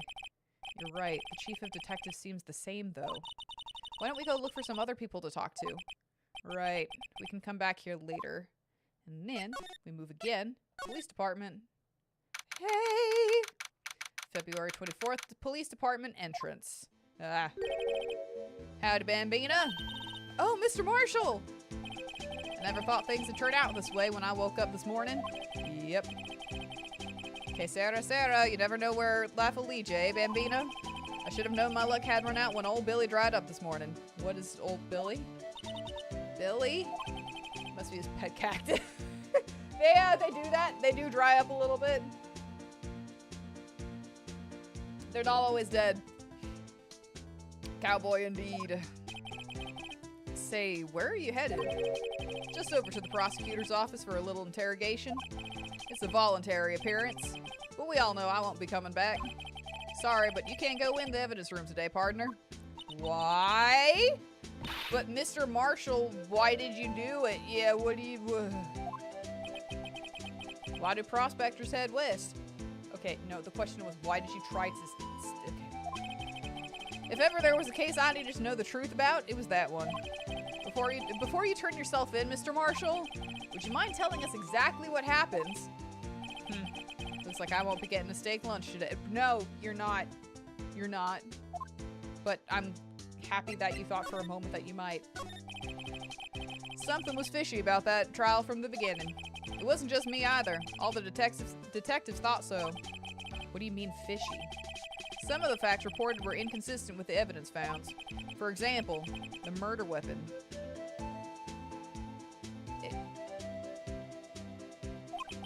The murder weapon? You mean that switchblade knife with the broken tip? Just how easily are we going to solve this thing? Officer, yeehaw! How easily are we going to solve this thing? Seriously. And are we going to find out that... they say Joe Dark was a serial murderer, but was that true or was it somebody else? Did someone literally, like, take the fall for Gant or some shit? I don't know who it was, but I'm gonna go with Gant because he's kind of a prick right now. That was Joe Dark's, all right. But in the initial autopsy report, a question was raised. A question? The blade of the knife was not a perfect match with the wound the victim sustained. What the fuck is wrong with these people? What does that mean? That means that it might not be the right one! It means there is a good chance the knife was not the murder weapon. However, in the report that was finally submitted, that possibility had been erased. Could the facts have been concealed with forged evidence? Probably. That case left behind scars on all of us. The scars that the SL9 incident left behind. What the shit? I got the looks, but he got the brains. He was one of the best prosecutors around. I had just made detective when it went down. It was our first case together. Damn, just made detective and now he's been demoted again. Shit. How old was he, your brother? He was 27 at the time. He was awarded the highest honor that very day. The highest honor? You mean the King of Prosecutors? I knew it. Yeah, so copycat killer or just reusing the same fucking method again? What are you looking at me like that for? It's an honor for a prosecutor. Mr. Marshall must have really been close with his brother. The day the Soul 9 incident took place, that wasn't the same day as... That's right, it was the day of the evidence transferal. What the shit is going on? What the shit is... What? This entire police department needs to be overhauled. Like, this entire police department needs to be overhauled. Interesting. It was drizzling that morning, and by nightfall there was thunder. I can't believe 2 years have gone by already. I tried to steal the evidence so the case wouldn't die. Apparently, someone tried to stop you. Apparently, Detective Goodman was murdered, and the evidence locker was empty. This case... There was something going on behind the scenes in that case. We all knew that later. Every detective involved in that investigation, save one, was taken care of. Mr. Starr, Miss Starr. It's not Mr. Excuse me.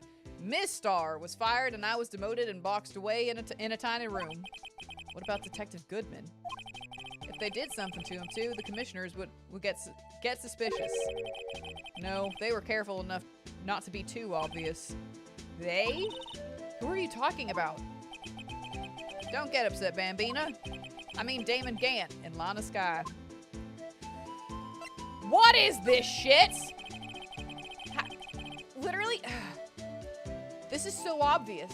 This is just so obvious. And they're like questioning this shit? Like, I mean, they're not questioning this shit. Like, people, it's getting restructured, like, immediately after. Whatever. The investigation lead, Damon Ganton, is second in command, Line of Sky. See you later! Best of luck at the cursed W tomorrow. Seriously, that's no fun at all. Best of luck! May the Force be with you! There wasn't a person on the Force who hadn't heard of that duo. That case was the biggest step in both of their careers. After the case ended, Lana transferred to the prosecutor's office, right? Yeah, Damon Gant, the new chief of police, arranged for that to happen. She's never been the same since she left. Everyone who knew her said so. Chief Prosecutor Sky was totally different when she was a detective. Now that he mentions it, Emma said something like that too. Tell me, what happened to my sister? Sorry, Bambina, but her secret is too well guarded. I never found out. Lana's secret. It all started 2 years ago. Stop drinking whiskey on the job! So there you have it. That's my story. Did you enjoy it, partner? It was certainly enlightening. There's one thing for sure I found out in court today. That boy Edgeworth isn't my enemy. He was the one who used falsified evidence to get a guilty verdict. But someone else was the one who gave him that evidence and planned everything. Yeah, I'm so upset. I'm so upset. You're pretty sure that soda disguised as whiskey? I don't know if it was in a Texas documentary. Actually, you know what? It's probably tequila. It's probably tequila. Let's be real. Because yeah. Something tells me he's like hardcore enough from that documentary that he's like, I gotta get the real thing. It's either whiskey or tequila. It's one of the two, let's be real. And that someone is Damon Gant. Shocking. Don't believe me? Well, I don't blame you. I won't even be a patrolman after today. What the shit was that? Too bad I won't be around to work with you when you become a real scientific investigator. Adios, Bambina. Damn. Well.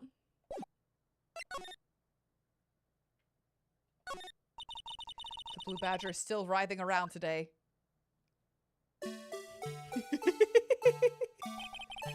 Let's give him the benefit of the doubt and say he's dancing. Speaking of dancing, the whole police department has been dancing about like crazy since the other day. I love the Blue Badger. I fucking love the Blue Badger. Can I take out his batteries? I just can't help but feel he's going to do something naughty. Okay, alright. I just had to see the Blue Badger, that's all. I'm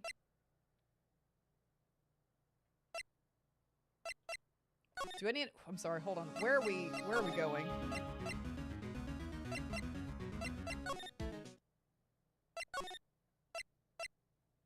Oh, it is the parking lot. Excuse me. I keep thinking that we have to go to the police department to get to where we need to go, but no, it's the parking lot for the prosecutor. My bad. Yeah, you did. He spit the cap off an actual... I know, I'm like, the shit? I know, I'm like, are you for real? Okay. Now it's whiskey. Or tequila. February 24th, prosecutor's office, underground parking lot. No one's here today, not even Miss Starr. Everyone's probably busy looking into what exactly went down in the evidence room. That must be where the detectives are. But we proved in court today that on the day of the crime, no one was murdered in the evidence room at 5:15 p.m. Yeah, I thought we were finally making some headway in our case. But instead, it looks like we just ended up making Lana look even more guilty. Hang in there, Lana. I've got to find all the answers by tomorrow. Fuck, we've still got so much. Hey, Sweetie Pie Sugar Bun? Can we talk? I know you're probably going through a rough time right now. February 24th, High Prosecutor's Office, room 1202. Mr. Edgeworth isn't here. Maybe he's being questioned by an inquiry committee. Probably. He took a real beating in court today. Yeah, he did, and not the kind that he likes. Yeah, with Lana admitting to falsifying evidence 2 years ago, I guess we'll just have to come back later. Fuck. Shit. Wait, where are we supposed to go? Where are we supposed to go?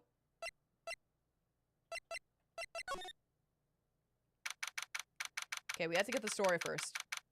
February 24th, police station, criminal affairs department.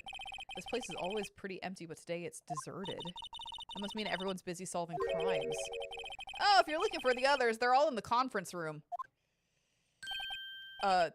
Thanks. Wow, he actually talked to us.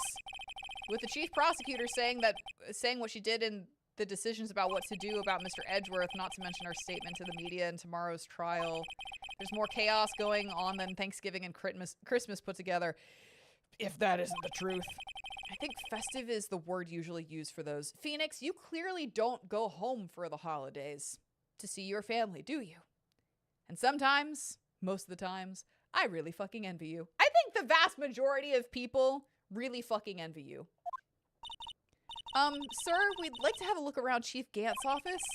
Just use the connecting hallway to the other building and take the elevator to the top floor. Really? You mean it's okay for us to go in there? I mean, we aren't police officers or anything.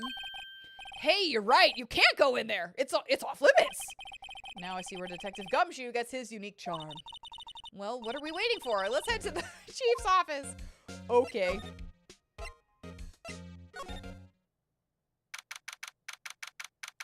What the flying fuck are we looking at here? Is Ganondorf about to, you know, descend and start playing on the... You know what? It's fine. February 24th, Police Department Chief's Office. What the fuck? Where do you think he gets the... I guess?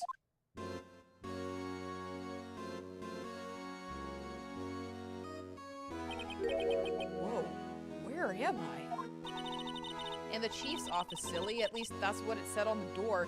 Yeah, I thought that Edgeworth's office was pretty fucking extra, and I was there for it, still am. This is like... Fuck. Least looking office. Okay, alright, sure. Check out that pipe organ. It's real, isn't it? Hey, I used to take organ lessons in kindergarten. Okay, now hang on. They used to call me Little Miss Bach. Okay. What? I took piano lessons in kindergarten. I thought I was a genius until they tried teaching me notes.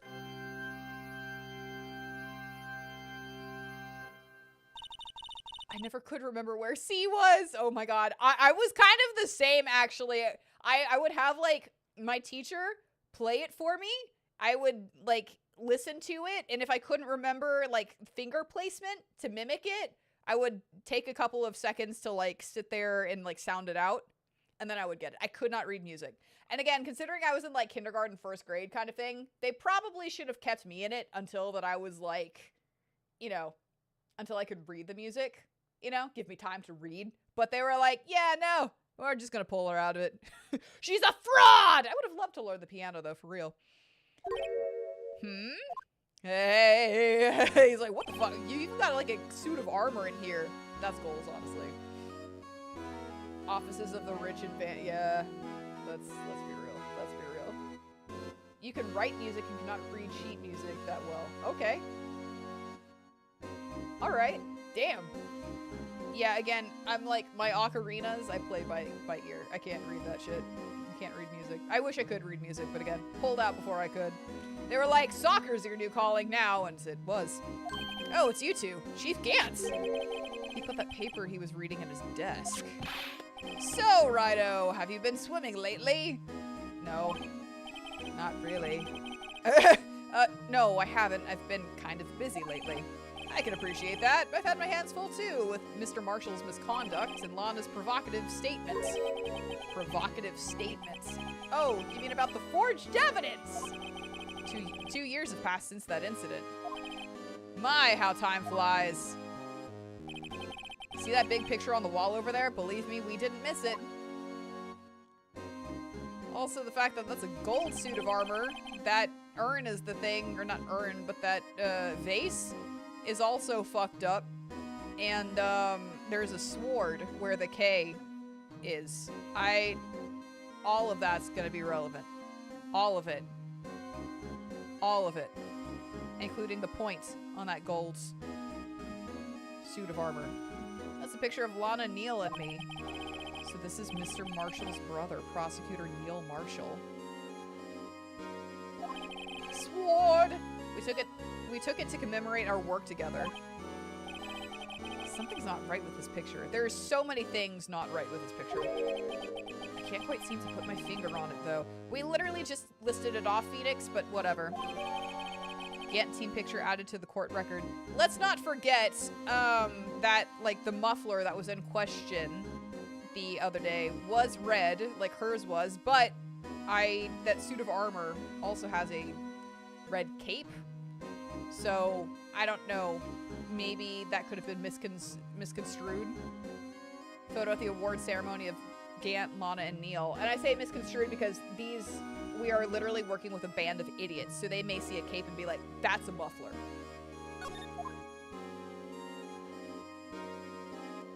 But I guess it is kind of just sunlight filtering in on it. It's still wearing the red cape, and it could be like just looking more silver in the light. I don't know. The fact of the matter is there was a sword in the on the K shields, and then there was that vase in the background, so yeah. Anyway, I'd like to reminisce all day, but there are matters that need my attention. I'm going to lock up here, so let's go out together. Oh. But this office, it was a crime scene 2 years ago, wasn't it?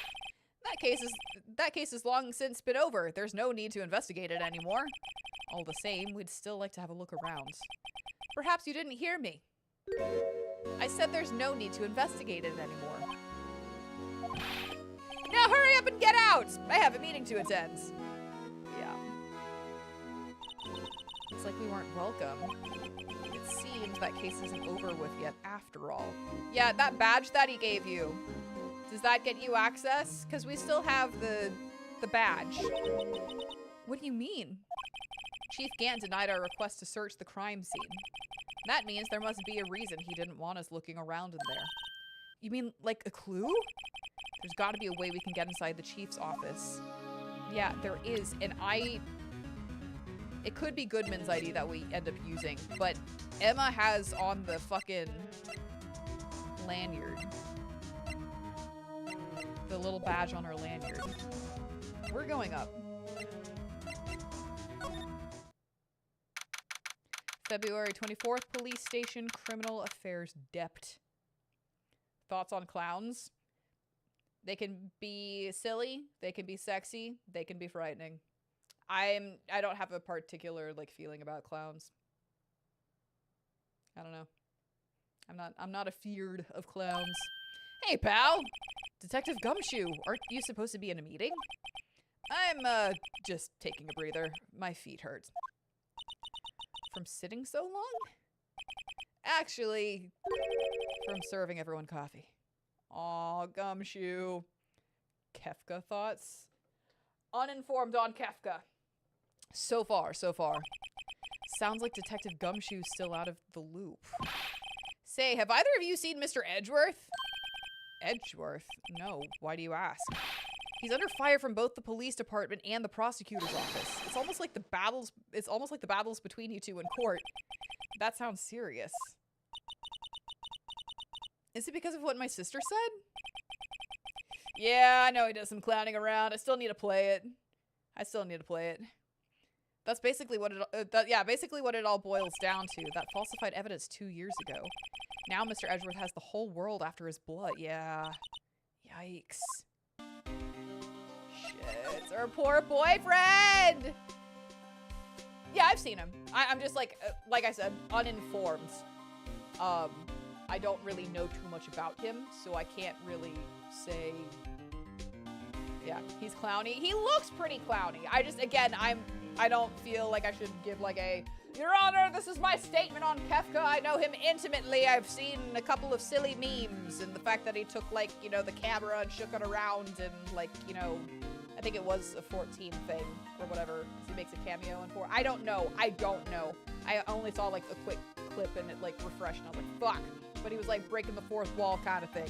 So, if that's even, that doesn't sound right. Yeah, that does. That's not him. No, it's not. Hold on. I think it is Kefka. I don't know. That's what I'm saying. I don't know the character, so that's why I'm, like, uninformed. It's chill. We'll get there. I want to play them all. I want to stream them all, so we'll get there. But why would Edgeworth be blamed? It's not like he knew the evidence was forged. Lana Skye is the guilty party here, isn't she? Regardless, a prosecutor is responsible for the evidence they present in courts. Not only that, but as you know, there have been a lot of rumors going around about Mr. Edgeworth. His amazing talents as a prosecutor has kept him safe from those who don't like him. But now with this, are there really so many people who hate him? Yeah, because of your fucking sister! Kefka has been on your timeline a lot recently. Yeah. I think I saw one of, like, someone did a side-by-side of him, like, with the clown makeup on, and then without the makeup on, and it was just like, holy shit, these are two different people. And I was like, that's really fucking cool. That's really fucking cool. In our world, only those with talent rise to the top. Mr. Edgeworth not only has that, but he's young. There's no better recipe I know of for making enemies. Yeah, pretty fucking much. Okay, so yeah, so I am thinking of the correct character. Yeah, I was just like, damn! Damn! Cloud makeup stays on. Okay, my bad. I think it looks great either way, but you know. I don't know, man. Is he? Again, uninformed on the matter. We should just play 6 next. We're playing 8 next. I promised that we'd go over junction systems. Hey, Dick, keep up the good work. Yes, sir. Let's go out for lunch again sometime. My treat. Yes, sir. You gotta take me back to the joint sometime, okay, Dick? Yes, sir! It seems you don't have any problems with enemies. Yeah, well, I'm careful not to stick out. That's kind of cool. You're brave enough. You can keep the clown makeup on. I love that for you. I love it. You can take him. Yes! Yes! Anyway, I'm a bit worried about him. Under all this pressure, I'm afraid Mr. Edgeworth just might crack. Actually, I took a look at the file earlier while the coffee was brewing. He seems genuinely concerned for Edgeworth. I can't make words. Well, did you find out anything? The only evidence Dark left behind was during his final attack. His final attack? You mean when he killed Prosecutor Marshall, who was trying to protect some girl? This is the some girl. Me. It seems Detective Gumshoe never realized Emma was the girl. That's when he left the most incriminating evidence of all. Well, what was it? Oh, let's see. I think it had something to do with the murder weapon. Oh, I forget. Look, it's all written somewhere in here, okay? His powers of recollection never fail to impress. Listen, I'm more on, like, the Phoenix Wright level of recollection. Like, there's shit that I'll just forget that I probably should have remembered, and then I'll be like, oh yeah, and then it all comes flooding back, but, like... Yeah, because he's like, I forgot about this until now. I'm like, that was kind of a huge part of your life. What do you mean you just forgot about that? It's the trauma. Okay, you know what? That's fair, Phoenix. That's fine. Maybe we should show him the murder weapon. It might jog his memory. Yeah, just a second on that. Dark's crimes. Joe Dark was 42 at the time of the crime. He was just your run-of-the-mill businessman. A businessman? What made him take to serial killing? One day on his way home from work, he hit someone with his car. With his car? So it was an accident? An accident, yes, but it transformed him into an animal. An animal? He killed a man that witnessed the accident. Then he killed a lady who saw the second crime. A kid walked by just then, so he killed him too. Then when okay.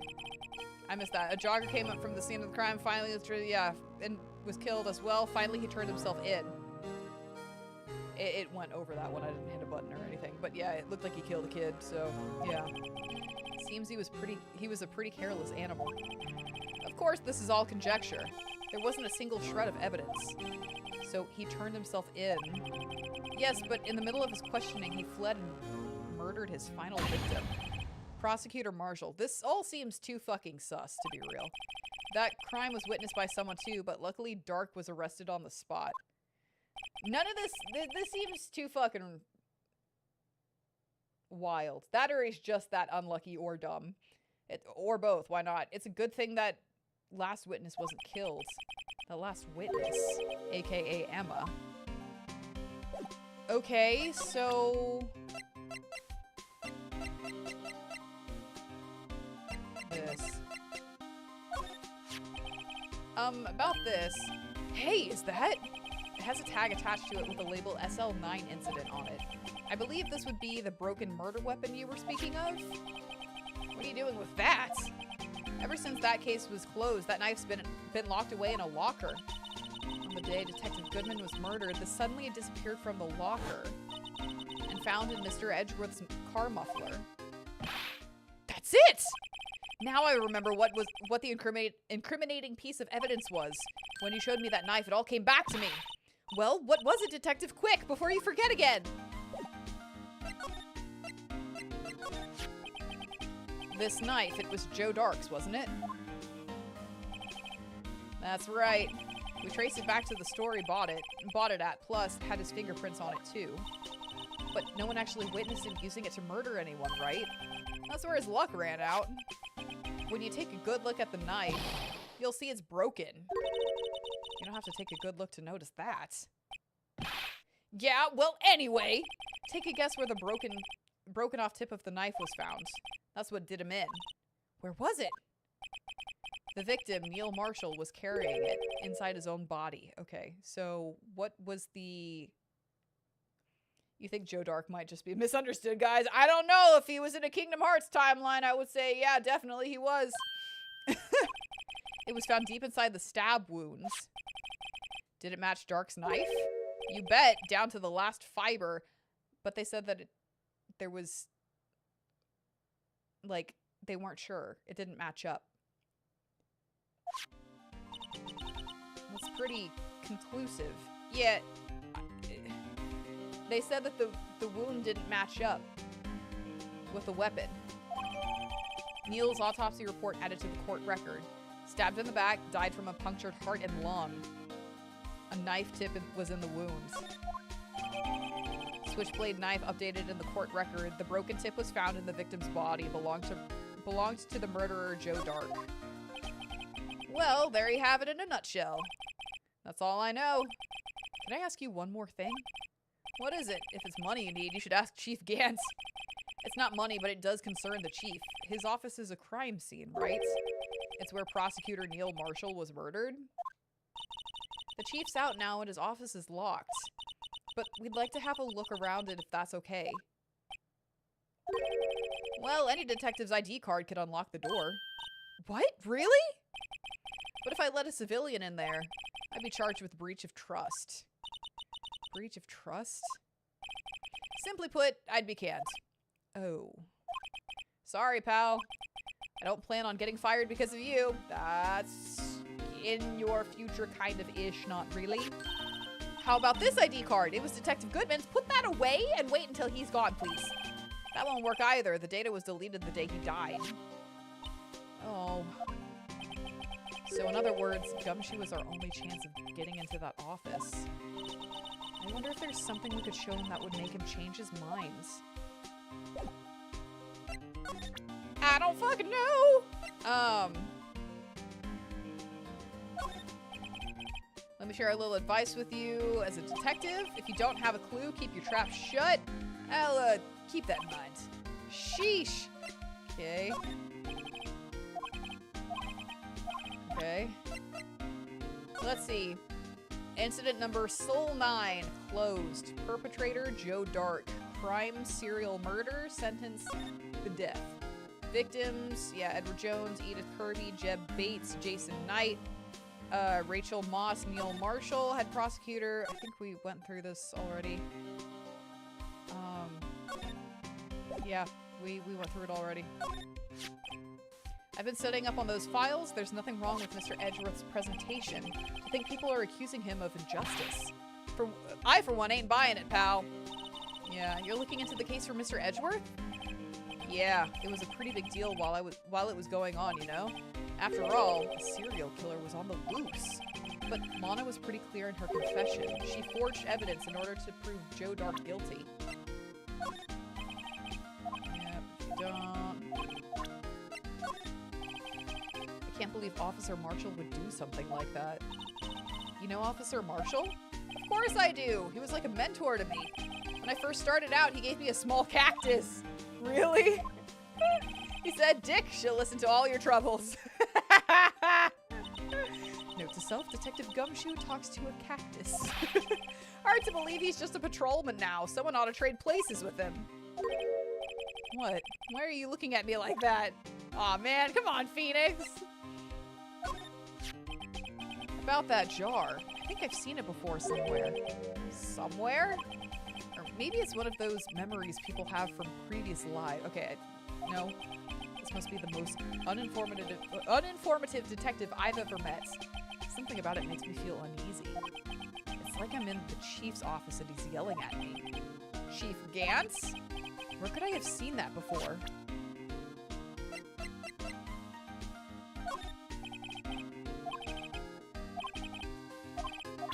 Damn it, okay. Shit. No locker can be opened without a fingerprint match. Besides, there's no reason for the murderer to touch his own locker. Hey, wasn't your locker the one with the blood on it, detective? The handprint of the real murderer's gloved hand without any fingerprints. Shh! If they come to arrest me, you'll defend me, won't you? If that happens, I think you'll do better pleading with Edgeworth. Oh my god. Okay, let me share it, yeah.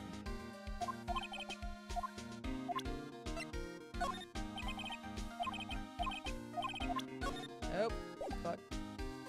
Fuck! Oh, a lost item report, huh? Very impressive, detective. You knew what it was right off the bat. Well, I am a master of misplacement, you know. Master? That has such a cool ring to it. The way I see it, if things are meant to be lost, then they're meant to be lost. There's a higher power at work here. All right, Gumshoe. All right. Wait. You heard they made a movie about Joe Dark starring David. Okay. Yes. No. No. Okay. I was gonna say close enough. Close enough. Wow, a higher power. Maybe I shouldn't let Emma hold any evidence. Okay, what? Hey, that powder's used for detecting fingerprints. Yeah, Mr. Edgeworth gave it to us. He did what? All I have is some flour. Are you okay, detective? Quick, run! Oh. Sneeze. It's probably all over Phoenix, and it's like the coffee. Him and his big blinky eyeballs, but it's the powder. There's no coffee mug on his head. If it's any help, one time I took a nap on a bench with wet paint. Why am I not comforted? That's the ID card record, isn't it? Yeah, we need to know who Lucky 7 is. Yes, there's only one number left to investigate at 420 PIM, 420 YOLO swag. The victim, Detective Goodman, must have entered the evidence room along with someone else. Someone with an executive officer number. 777. That's 17 too many, Detective. An executive officer. I just might have a hunch. Hey, I just bought some of that stuff. Now I can go around detecting blood traces too, and not just blood. Wow, is that a new type? I've never seen that bottle before. Add 3 inches to your base height.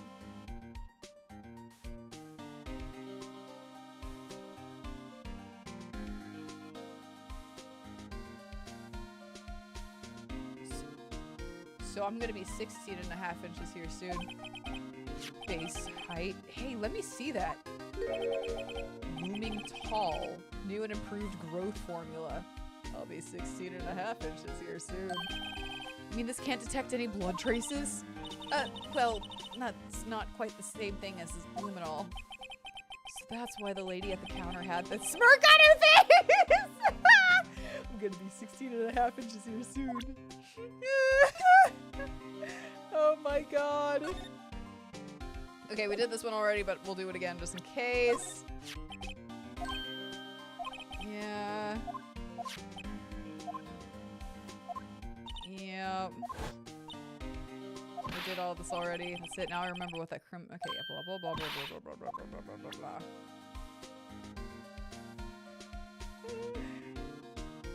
Yeah, I'm like, is it hair growth? Is it wood growth? Is it height growth? Is it antidepressant, as Herp said? I've never tried that one, but you know, it's chill. Remission, yay! Let me share. Okay, blah blah blah blah blah blah blah blah blah blah blah blah blah blah blah blah. That's the photo that Miss Star took. Anything you can tell us about it? That Miss Star is quite the lady. Why? I remember it was winter. I was 16. I still need to know. Whoa! I love. Actually, I've never experienced it before. That's not true. I was like, I love experiencing medication and finding out I'm allergic to an ingredient in it. I had an adverse reaction to an ingredient, not like, you know, an allergic reaction, just like an adverse one to an ingredient in a medication. And then you gotta love whenever your doctor's wearing like latex gloves and you have like a cut or something on your arm, and so they're like, you know, touching on the open wounds. So you're getting like latex and shit in there, and you're like, ow! Why are we showing shoes to Gumshoe? Listen, man, he may like shoes. Also, hello, welcome in. It is, yeah, the original Blue Badger. Yeah, I want to know what happened to. I wonder if Detective Gumshoe. Yeah, I don't know. I don't think we have what we need to show him.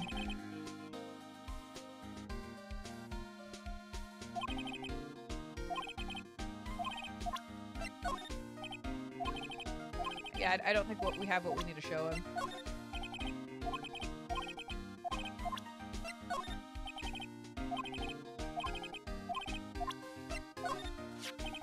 This guy almost made us lose the case today. Yeah. What are you talking about? He was guarding the bloodstain on that evidence locker with his life. That's more than you could say about most officers nowadays.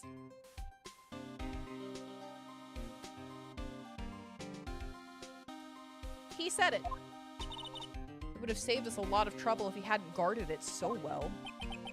I have to admit, he's right though. Thanks to the Blue Badger, we were able to prove another possibility today. The possibility that another murder took place prior to 5:15 p.m. Found in Mr. Yeah. Yeah. Whoopsie doodles. Let's chill. You one time had a reaction to a medication that your dentist prescribed you and made the entire school. Oh. You know what? That's fair. That's fair because it was not fun. It was not fun. It's like you don't have an allergy to it, so that's great because your life isn't on the line, but like that shit's wild, so yeah. Yeah. I don't know, I put adverse reaction down and people are like, oh, okay. Like the medical professionals are like, oh, okay, cool. We won't prescribe that to you, but it's not like an, oh man, we'll make sure we don't prescribe that to you so you don't die. You know what I'm saying? It's kind of like that. Kind of like I found out, thanks to a lovely nurse who was like, if you are writing down like what you're allergic to, don't ever write that you have like a slight reaction to something. You just write reaction. Like for me, I put slight latex allergy because like I didn't like, I don't know. Whenever I was dealing with like, again, the open wounds kind of thing, like the cut, and they were like touching it, it wasn't like, okay, she's gonna like, you know, go into shock or whatever and like, you know, unalivement kind of thing if we keep using it, but it was like bad, right? So it was like an allergic reaction. But she's like, don't ever write slight because they're gonna like not give a shit then. Just write allergic reaction to. You are allergic to latex, so there you go. Don't ever write slight, just say it's a reaction because then they'll be shits about it. Be like, oh cool, we don't have to worry about it. And you're gonna be in pain or discomfort. And you don't want to do that as you're getting like checked out for an ouchie, right? And I'm like, so true, so true. So yeah, for today, for you, someone who must have a grudge against Mr. Edgeworth.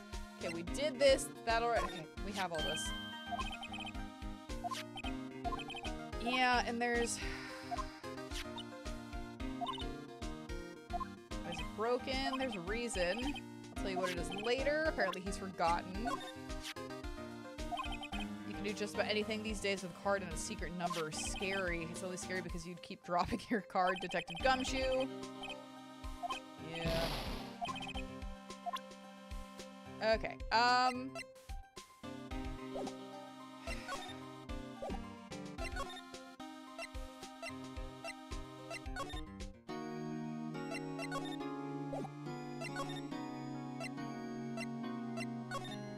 don't know. Do we, like, investigate shit again? I also feel like you don't. As much as it sucks for the doctors, be picky about your care. Yeah, exactly. Exactly. Yeah. I don't know. He might be. You're probably right. There we go. That was the next place we were going to anyways. Yeah, I've just kind of been like, I'm not a health Karen, you know, but I'm definitely like, I will be heard about my health, you know? It's worth it to fight for your health, obviously, but it's like, I remember like a time whenever I just didn't communicate as much as I probably should have. Typically it was because like, I was with a parent or whatever. And like, you know, when you're a youngling and so the parent just kind of like usurps, like talks over you kind of thing. I was like, this is what's going on, but there's like other stuff going on. And so like, I was really timid about my health. Or like, or I just wouldn't speak up about it. Right. Cause it like my health was a nuisance to others. Don't do that shit. Don't do that shit. We don't give a shit about narcissists. We care about our own health. Right. So like, yeah, I learned a little bit too late. Not too late, but there are things that, like, you know, probably could have been addressed sooner, a little bit sooner anyways, or just, like, fight for your health, damn it. Just fight for your health. I wonder if Edgeworth is back yet. There he is! He looks like he's writing something. That's probably him saying, I fucking quit this place. Fuck this. I'm understanding now why he wrote the letter that's like the prosecutor Edgeworth is dead kind of thing, because it's like, fuck this shit. I would be a little bit of a drama queen too. What was the exact phrasing on it? Because I'm like, what? Yeah. Yeah, no, absolutely they are. For me, it was just kind of like family members and shit that were like, I'd say that, like, most of the doctors that I've seen have been, like, really good. I had a doctor tell me I didn't know what I was talking about with my health, even though, like, I had medical records to back it up, and I never saw that doctor again. Obviously, there's some, like, bad eggs, but that doesn't mean they're all bad. But it's the family members that I had to go with to talk about my health kind of thing as a youngling that just really, yeah, that's kind of why I was, like, slight allergy, because it was, like, it was that kind of thing where it was, like, yeah, she has a reaction to it, but it's not that bad. When I probably should have been like, hey, it's burning like really badly and this is uncomfortable. I know you can see it. And I know I have a high pain tolerance but like it's bad. You know, it's like, don't let people talk over you about your health. If you need to, get them to leave. I know it's like different in like some cases where it's like, you know, you have to like kids, you have to wait for a doctor to get there. Or not a doctor, your parent to get there before you can go see the doctor. I think the parent, I don't know, I'm not sure. I think the parent can wait in like the waiting room, but they have to be present at the thing. But yeah, doctors can tell you about a lot about working 24 hours and what insomnia is like, and not a lot about yeah, some. You've had allergies since you were a kid, and you've always been straight up like, yeah. For me, it was kind of like, I mean, I think I've painted a good enough picture, but like my health was always a nuisance and was always like shoved to the backgrounds. Way into the background, so yeah. Oh yeah, no, there are some shit doctors, but like the ones that I found, yeah. You gotta hold oh god. Ew, that's a horrible dentist. Yeah, I'm glad that I don't have like a phobia of dentists, honestly. You had to tell your mom in a restaurant that she did not have to eat the cheddar. I'm gonna say that because again, my cat knows that word. That would give her migraines because she didn't want to send it. Oh, okay. Yeah. Yeah. I'm not that bad. I won't like, yeah. I'm not that bad. I will like, if it's like going to like, you know, kill me or something, I will not consume it. But yeah. Go to Dr. Nick from The Simpsons. I've never watched The Simpsons, so yeah. But I don't know. I've gone from like being like more passive and just like letting like my guardian, I guess, talk over me, even though I tried, but it was like always a shut up kind of thing, and it would be like, okay, cool, because it was also like there were some times where it felt more like a not like a luxury, but like a privilege to go to the fucking doctor, right? Because it was always like a fucking battle too, right? I would just have to kind of like tank it and just like deal with it. So like whenever I went to the doctor, it was kind of like, at least I'm getting professional help this time. So it was like, thank God I'm here, so like I can just you know, it's more help that I would have gotten kind of thing. But like, so that's kind of like why I was like a little bit more passive. Now, like, I'll go, Crispy goes with me to everything, but Crispy doesn't say shit until the doctor and I are like, do you have anything to add? Because Crispy's like, wants to know like what's going on, obviously. And like, I support Crispy being there. And like, I'm happy that Crispy supports my health, period. But like, I'll just be completely blunt with my health now and be like, it fucking sucks. Yeah, I wouldn't do, mutates, I would never go back. You fought with a wage. Yeah, no, that's shit. That's absolute shit. You could probably sue for that shit. I don't know. He's good. He went to Hollywood upstairs. Apparently I need to watch The Simpsons and go see him. Go see the doctor. Watch The Simpsons on the way to Dr. Nick or whatever. Well, what are you doing here? Okay. He sure was quick to throw that paper on the floor! Tough day in court, huh? Huh. I've had to live the past 2 years with rumors flying around. What's another allegation to me? Cheer up, Mr. Edgeworth. I'm rooting for you. We don't need you to root for him. We just need you to step out of the room because, you know, we can fix it. We can fix it. You would call the health department? Yeah, exactly. Exactly. I would be like, hey, you want to come check this out? They gave you a buy one, get one free for next time. Fuck that shit. I wouldn't go back. Nope. I don't think I would sue either if I caught it. You know, if it was like they intentionally mashed avocado into it, then yeah, I would. But like, I'm not one of those, you'll be hearing from my lawyer people. I'm just kind of like, all right, cool. You've gone there a lot and have never had problems. Okay, then I hope that waitress was canned then, because allergies are not something to mess around with. Yeah, exactly. I'm kind of like, hey man, that ain't cool. But again, I probably would call health on it if they, yeah. If they did that shit. Let's be real. You didn't say you were allergic. Okay, that kind of changes things, but that's also like, bitch, come on, I could take the avocado off myself if that was the problem. You know, like, come on. Who the hell eats avocado? Many people, my dear friend. Anyways. Yeah, I guess that's fair. I guess that's fair. I don't know. I thankfully don't have a sustenance allergy that I'm aware of, so I've never run into this, but I always took people's like sustenance allergies very seriously whenever I was in like the barista-ing thing, because I don't want to be the one that causes that shit, you know? That's Edgeworth for you. Always trying to hide his real feelings. Yeah, the repression lord. So what do you want? Unlike some people, I don't have all day. We want to bend you over your desk. Let's do it right now. Emma, get out! There's no excuse for what I've done. 2 years ago, I used false evidence to obtain a guilty verdict. That's what it all breaks down to, and nothing I do can erase that fact. Fuck! But you didn't know, did you? I mean, that the evidence was falsified. The police department and the prosecutor's office share a bond of trust. If that bond is broken, we stand to lose everything. The police department's error is my error, my responsibility as the prosecutor in charge. So the answer is no? The answer is no, you didn't know? And you don't want to place the blame on anyone? But the answer is no, you didn't know. You didn't know. You didn't. You can just say no, you didn't know. That fact remains the same no matter what excuses I might have. You don't have excuses. The answer is just no, you didn't know. That's not an excuse.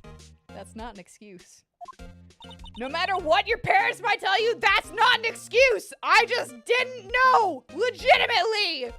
Mr. Edgeworth, I take pride in my work. So tell me why. Why has it all come to this? Even Edgeworth can't keep this kind of emotion bottled up. Emma, get out. We have some fixing to do. We have some fixing to do. We have to relax this man, and you're not involved. Get out. Are you up for the trial tomorrow?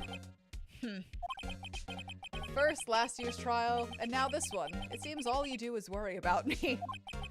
You're our boyfriend! To be honest, you're getting on my nerves. I can get on other stuff if that makes you feel better. But Mr. Edgeworth, you can't just walk out on the trial. Tomorrow is the last day. It's too late to change prosecutors. I'll bet that's why my superiors are banking on. Oh, man. I never thought that case would come back to haunt me like this. What do you mean? The list of evidence, it seems too short. Most lists run twice as long. It's only half as long as most lists? That is odd. After Neil Marshall was murdered, I became prosecutor for that case. I may not have been part of the investigation, but I knew what I had to do. Use the evidence I was given to prove the suspect guilty, because that is your job. That is your job. That is your job. It's literally not your fault that you didn't know that the evidence was... Okay, whatever. Just... That was really the only thing on my mind at the time. Say, we just saw a picture taken around that time. Picture? Something seems strange about it. Yeah. Nope. Wait. Fuck. Damn it. I see we have an avocado hater in here. I'm neither here nor there about avocados, but Crispy fucking hates avocados. You also have to remember that Neil Marshall was the original prosecutor for Soul 9 and Edgeworth only had to take over right near the end. Yeah, I do feel for Edgeworth. I really fucking do. My apologies. I didn't mean to hit that all over again. Could you tell us again about what happened that day? The day Detective Goodman was murdered. You were participating in a ceremony over at the station, right? I've never cared for ceremonies, but I had to attend that one. Because you were awarded this? Those receiving awards can't exactly skip out on the ceremony. Sure you can. It's kind of like, you know, getting your diploma. You can just have it mailed to you, if you want. I finished up at the office in the morning, then drove over to the police department. You finished up at the office? Yes, just odds and ends, clerical stuff. I didn't plan on returning to the office that day. That is, until I was asked to take something back. Take something back? This. Oh yeah, Chief Gant asked you to hold on to that, didn't he? Yes, it was a piece of evidence in a case that was closed half a year ago. He asked me to bring it back to the prosecutor's office. That's the story we heard yesterday, and I still have questions about why he's holding on to it. Who needs avocado when you have cheddar? I mean, you could add cheddar to a lot of stuff, yeah. You've never had avocado toast? I've never had avocado toast either, now that you mention it. I don't know, it's just like, I never really buy avocados because I'm, like, cook such simple meals for myself just because, you know, digestion and shit. It's like, I don't know, I cook what's good for me. And, like, every time it's on a menu out in public, I'm like, there's something more exciting that I want to try, so, like, I've never had avocado toast either. So you came back here to the prosecutor's office because the chief asked you to? That's right. Yeah, you were so getting set up. Avocado is a healthy fat, so you go, exactly. So is peanut butter, though. It's a healthier fat. We are playing the Phoenix Wright Ace Attorney Trilogy. We're currently playing the DLC, so this is Case 1-5, Game 1, Case 5. Highly recommend playing through the trilogy and coming back to this one because it's got a whole bunch of Easter eggs if you haven't already. Also, welcome in. Wait. Butter and cheese game. Oh my god. Okay, let's see. What? Right, please. I'm the prosecutor on this case. Oh, come on. Come on. Come on. But we want to talk. Best evidence. Yeah, tell me about this. This picture was hanging on the wall in Chief Gant's office. There's a sword. It's also busted. Prosecutor Neil Marshall, he had just started making a name for himself. Looks like this was taken when he received the King of Prosecutors trophy. Speaking of that, there's something that bothers me. Yes? The trophy Mr. Marshall is holding. It's a little different than yours. Somebody said it! Yes, you're right. I remember now. Remember what? That was the official prosecutor's... That was what the official prosecutor's trophy looks like until 2 years ago. There's a story behind its design. A story? Sounds interesting. Would you mind telling it to us? It's simple, really. Contradiction. That's what the award's based on. Can you tell us more about that? Can you tell us most about it? I'm not fond of him either. Gant can go to hell. This award originates from an ancient Chinese tale. In Chinese, the word contradiction is written with 2 characters. The first means halberd, and the second means shield. Have you heard of this story? Me? Sure. Everyone knows that. Why don't you tell it, though? For Emma's sake. Very well. Oh my god. Long ago in the kingdom of Chu, there was an arms merchant. One day he presented the king with 2 items. The first was a halberd he claimed could slice through any shield or armor. The second was a shield he claimed could withstand any weapon. Wait a minute. Those claims contradict each other! Very perceptive. But then again, you've heard this story before, right? Anyway, as you mentioned, the very description of these items discredit them both. When the king pointed this out, the merchant was left speechless, and thus the Chinese word for contradiction was born. Phoenix, you just said that you heard the story before. You weren't lying to me, were you? Of course not. Of course not, Miles. Definitely not. Oh, I see. So the chipped shield and broken knife symbolize... Precisely so. They symbolize the merchant's items. There we go. The ancient tale ends with the merchant at a loss for words, and so, thus the Chinese word was born. But it's in our nature to pursue matters to their conclusion, even if it results in something as ugly as this. Wow. Thanks, Mr. Edgeworth. I learned something new today. That's funny. If that's so, then why were you only given a shield? You'll have to ask Chief Gant. 2 years ago, he had the halberd part of the award abolished. Yeah, because I think it was used as the murder weapon. Wait, that trophy is in a very... Truly it is. Chief Gant. King of Prosecutors trophy updated in the court record. 2 years ago, the halberd was removed at Gant's behest, giving it its current form. Okay, let's try going back then.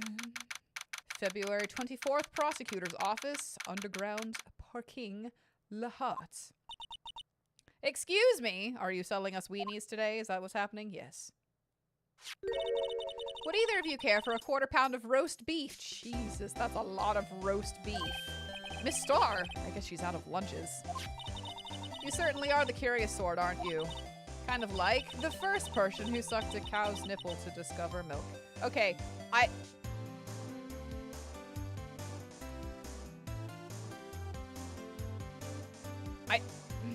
don't think that's how that happened. I don't think that's how that happened. I think someone saw this a calf, a baby cow, doing this act that you know, used deductive reasoning. You know what? I'm not even gonna argue this point. And how are you today? And how are you today? Who the fuck starts a conversation like that? Still, I never thought you'd go digging up that case from 2 years ago. Well, yeah. She's an Ace Attorney character. She's not normal. I mean, I guess you're right, but like, everyone in this trial was involved in the SL9 incident. Not only that, but the murder occurred on the very day the evidence from that case was due for transferal. This can't be all attributed to mere coincidence. The first person who did it was really jealous and going to die of dehydration, otherwise not cured. I was like, I don't know. I would have used deductive reasoning. Like, this calf is like having like, you know, doing exactly what a human baby was doing. So like, why not? You know, it's probably, I don't know. I don't know. What's the female version of bra? What do you mean bra? What? BRA8? What? Like bruh? Like bra? Like what's up, bruh? What's up, bruh? What? What? I feel like I'm missing a whole bunch of shit here. It's fine. I clearly have shit go over my head all the time. Aren't you forgetting something? You know, that little scene I happened to witness. The instant Lana stabbed Detective Goodman with a knife. No matter how much of the past you dig up, it won't change what I saw. Roast beef is meant to be savored when eaten. The surfer speak? Yeah, I'm like, bruh? I just thought it was kind of like universal. I don't know. Is there a punchline to this? Because that's what I got. It's universal. That's what I got. Miss Star's hatred towards Lana. It all dates back to 2 years ago. Joe Dark. That's a name I'll not soon forget. We trailed him for half a year. Oh, the pressure. Still, I don't think I was ever more alive than I was then. Those days were steamier than a bowl of hot gravy. Poor old Jake Marshall, though, must have been going through hell. You mean because of his brother's death? Probably, Phoenix, probably! God, you only child. You thought the universal writing is bruh? I don't know, I was like, I've heard bruh and bra like used interchangeably, so I don't know. I have like a hair that's just hanging out in my bra, actually, so... There we go! I was like, there's something in here, ugh! We eventually evolved, yeah. Normally we were meant to be unable to process. Yeah. I figured as much. We are now lactose persistent. Not lactose intolerant. And we get cheddar and Swiss and all the other kinds of dairy product that I can't say because my cat knows the word. They were very close, those two. After Neil died, something took over Jake. He became obsessed. Seeing Jake like that made her all the more desperate. Her? Lana Skye. My sister. The best of the best were put on that SL9 case. Of course, they were led by that legendary duo. Yeah, they're up to shit, dude. Lana and Chief Gantz. I don't know why she's protecting him, though, because I think she is.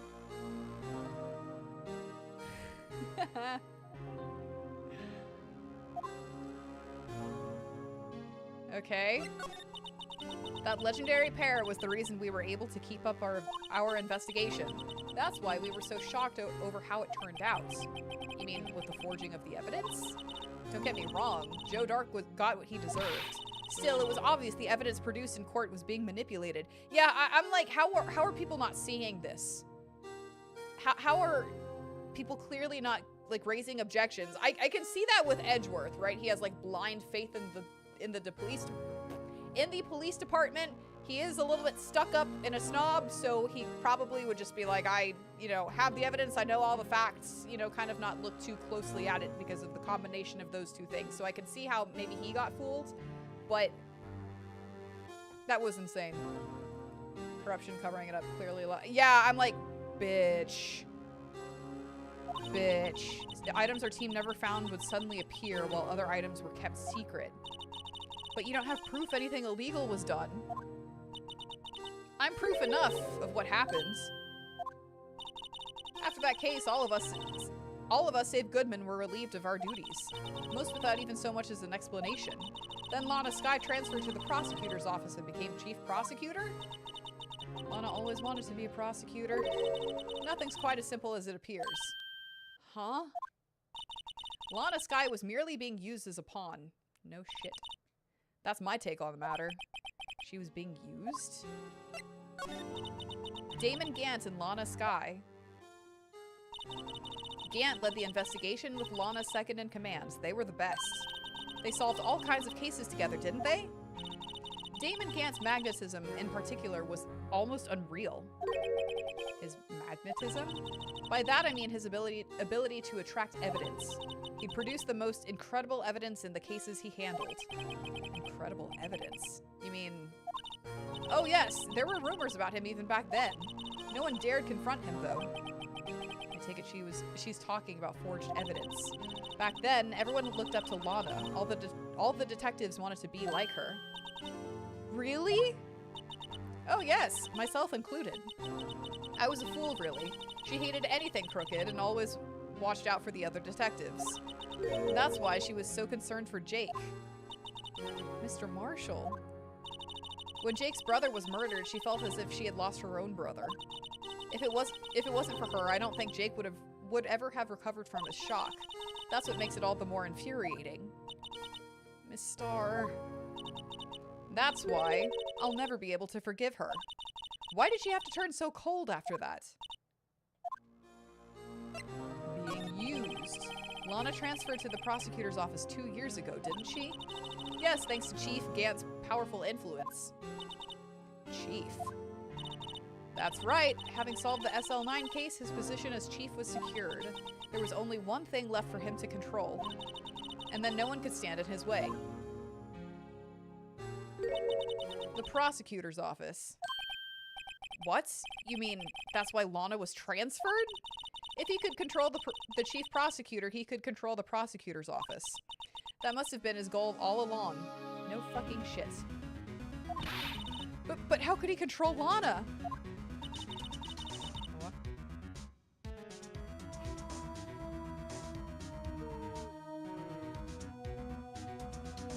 We're all X-Men, all of us. Every single one!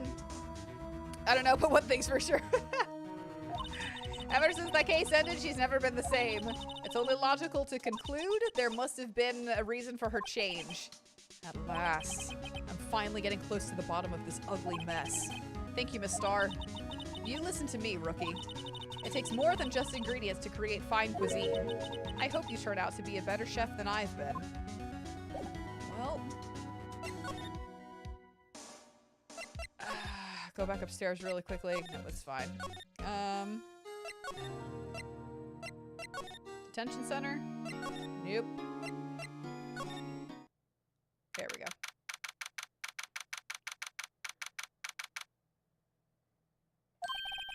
Oh, you're back. Yeah, I think Lana is kind of like the right-hand man against her will. That still doesn't give me, like, you know, I still don't care enough. Yeah, I need to go back to the paper. I just wanted to see. I probably started too soon, but fuck. I don't want it to end here. Because, yeah, we're getting close to the end. Fuck! Oh, well. Oh, you're back. You're still here? I gotta make 150 copies of these files!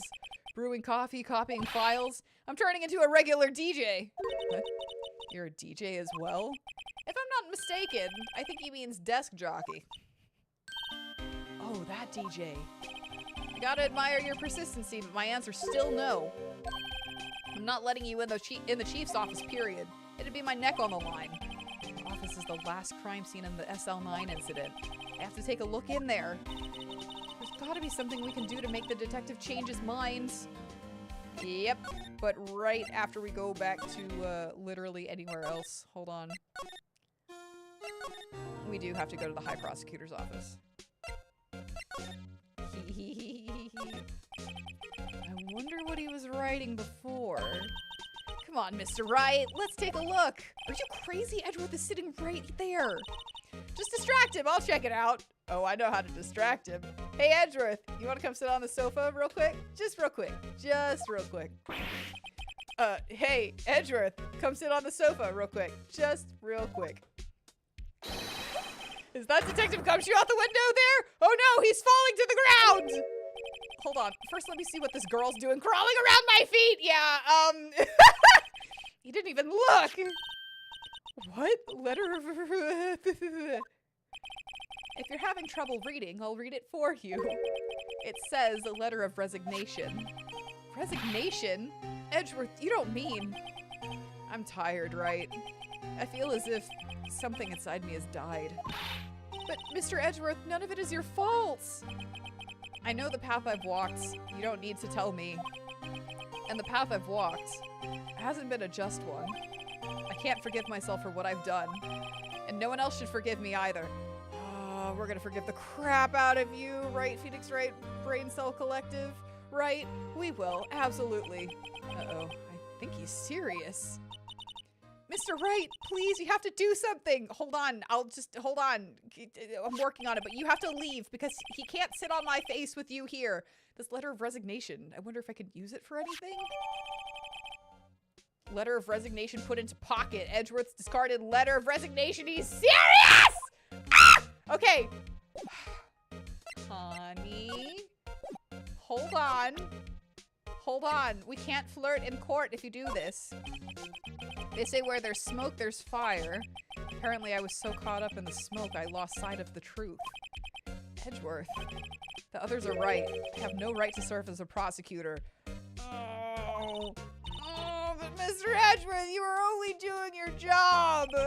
I've always made my own decisions about what I can or cannot do. That hasn't changed. Forgiving myself is something I cannot do. Yes, you can! Ah, fine. Uh-oh, I think he's serious. Mr. Wright, please, you have to do something! Fuck!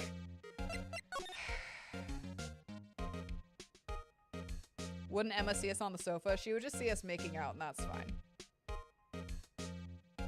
I think. It's fine enough. It's fine enough. Skip the floor to get to boat. Yeah. Hey, sorry, Reggie Wiz channel. It's gonna be crazy. Our boyfriend's on the screen. It's gotta be crazy. Okay, police department.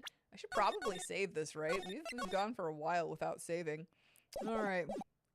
Schmoove, and now we go back to the criminal affairs department, and we're gonna present this. Hey, so yeah, what's this crumpled up piece of paper? I don't even have anything like witty or anything to say. No way! Mr. Edgeworth can't be serious! Is he ever not serious? Well, apparently you said something about him melting underneath you. That's not the point! I can't believe they've pushed him this far. Mr. Edgeworth really feels responsible. When I first met him, I thought he was as cold as ice too, but I know different now. He trusted us detectives to provide him with sound evidence, but we betrayed him. Say it louder for the people in the back! Detective. That's it. I've made up my mind. But here, take my ID card. We can't do that. If someone found out, they wouldn't let you off the hook for another lost item report. With another lost item report. Look at me. It's no secret I'm already out of the loop. After all, I'm friends with Mr. Edgeworth. Depending on how this case turns out, I may already be as good as terminated. What? So at least let me do this, for Mr. Edgeworth's sake. All right, detective. Thank you. Gumshoe's ID tucked swiftly into pocket. A police department ID card allows access to areas of the PD open to detectives. All right, Chief's office.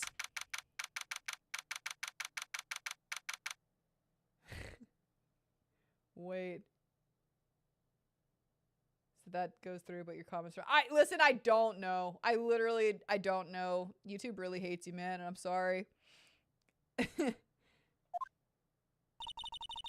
goes, Mr. Wright. Click. Beep.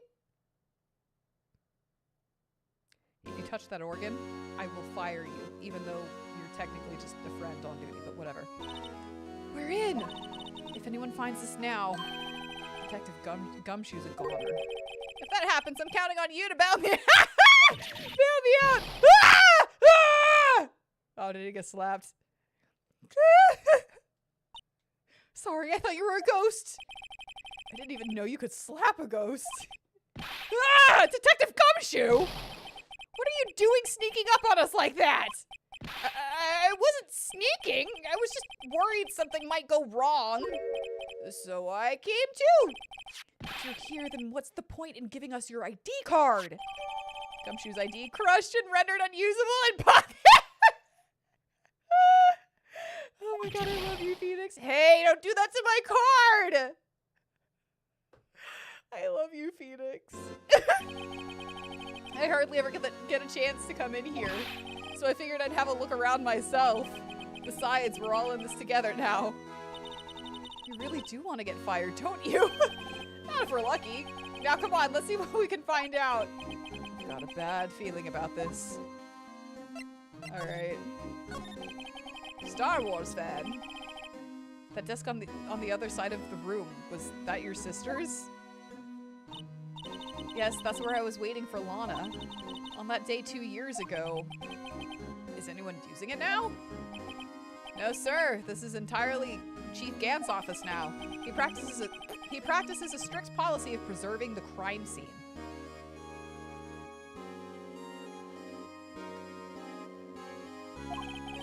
That's a strange reason to leave it there.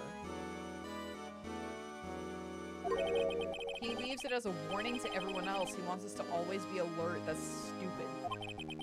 He told us so himself at our New Year's party. Of course, he was pretty intoxicated at the time. I see. So ever since Lana left, no one ever touches that desk? Oh, hell yeah, we're gonna spray everywhere too. I'm kind of like cringing at it though, but hopefully we'll just find blood and only blood. No one except for Chief Gant and the cleaning lady who's in here each morning. Still, 2 years have passed since that incident. There can't possibly be any clues remaining. Au contraire, Phoenix, can I ask you something? Sure. You only came here to look around, right? Because it's one of the SL9 crime scenes? I mean, that's your only reason for coming here, isn't it? Why do you ask? You don't think... Nah, you wouldn't be. No. No, there's no way. Never mind. Don't worry about it. Okay. Now then, let's look around a bit more. Hey, hold on! Not so fast, buddy! Huh? What is it? When someone tells you don't worry about it, it's supposed to start bothering you, pal. You don't just let it go. You don't just let it go at that. Sorry. This guy's starting to get on my nerves. Okay, so what's bothering you? You two don't think Chief Gant might be a suspect, do you?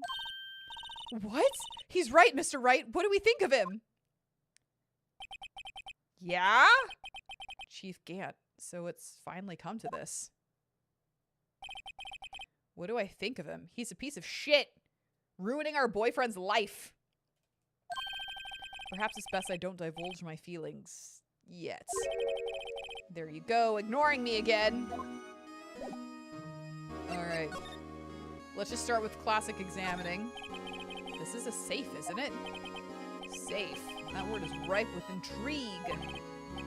Okay, if you say so. It looks like a code needs to be entered in this panel to open it. A 7-digit number. I think I just might know what it is.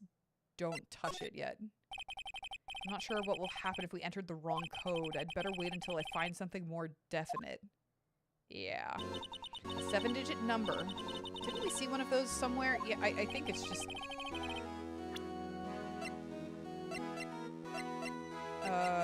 just this 7 times, right? No, not that. Hold on. This. I think that's it. How about we try entering my birth date? Gumshoe, darling. This is the real deal, isn't it? This armor and these weapons? Sure is, pal. The chief doesn't care for imitations. First the pipe organ, now this armor. Do you know how many taxpayer dollars must have gone into this room? He's asking the real questions. What? You mean we're paying for this? Of course we are. That's it. I'm not paying 1 cent of my taxes. You don't have any taxes to pay. Shh, be careful of what you say. Who knows? The chief may be hiding in this armor as we speak. I don't think he'd fit in there.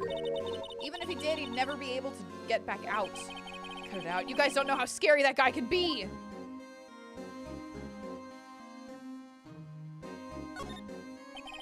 The chief's organ sure is a sight to behold.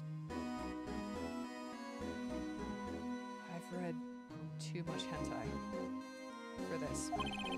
Occasionally, we hear him playing it from the criminal affairs department. I've watched too much hentai for this. That's on the 2nd floor, and this is the 15th floor of an entirely different building. I've read too much hentai for this! When a detective screws up, the chief calls them to his office.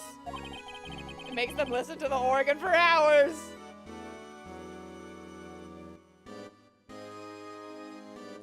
I've witnessed too much hentai for this! What's so bad about that? Music soothes the soul! You're right! It does! After that, The detective can't hear anything for days except for the ringing in their ears. So it's an instrument of punishment, literally. But aren't the chief's ears affected? He never listens to anyone anyway. And that's beside the point. You know, hentai. The good old hentai. The good old hentays. The good old, like, yuri. The good old yaoi. The good old BL. The good old, you know, all that. I read all kinds. Unrelated, has anyone read Pearl Boy or kept up with that? Anyways, look at the glass-stained windows. Look at the giant window. Don't listen to what Nayra is saying anymore. She's kind of fucking crazy and she's on the hentai train. It's probably going into Yaoiville right now, but it could be Yuri. You know, it could be any of them. That's fine. Makes you want to crash through and jump outside. Didn't we just establish we were on the 15th floor? Oh, you mean me talking about the hentai, the Yuri, the Yaoi, the whatever hentai, whatever branch, because I read it all. All of it. This is the 15th floor. Yeah, okay, glad we established that. I know, I was just saying. Saying what? Ever since making detective, I've always dreamed about doing stuff like that. Doing something like that. Note to self, Detective Gumshoe has a lot of dreams. So long as he doesn't go crashing through that window when he gets fired. Don't say that. Okay. These shelves are mostly empty. Lana must have cleaned them out when she transferred over to the prosecutor's office. You're playing this magical library organization game and the book is called My Massive Golden Balls Volume 2! I know exactly what to think, mutates! Oh my god. We are defending someone with a degree in scissoring. It's a romance novel. You gotta let me know if it's a good one. Drop it in the chat if it is. Drop the link. Drop the link so I can read, play, whatever the hell, the game. There's a small picture frame on the shelf. Hey, this is when Lana and I went to that theme park. Oh man, she left that photo behind. She must hate you. It's a romance novel. It's a romance novel. I already read that, thinking that something new popped in, but we're reiterating the same chat line. Yep, they'll put the game in Discord. Thank you. That one's new. There we go. I'm on top of things today.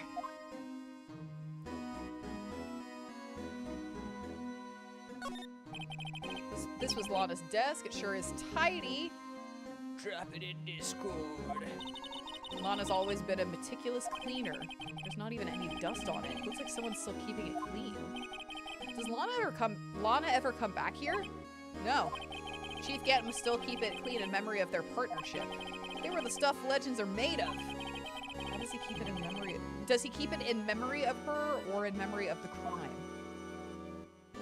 Stuff of legends, stuffed Oreos. Stuffed Oreos sound amazing. This was the stuffed Oreos. I guess I was thinking like double stuffed, but I was also thinking of just regular Oreos, so I said double stuffed, so.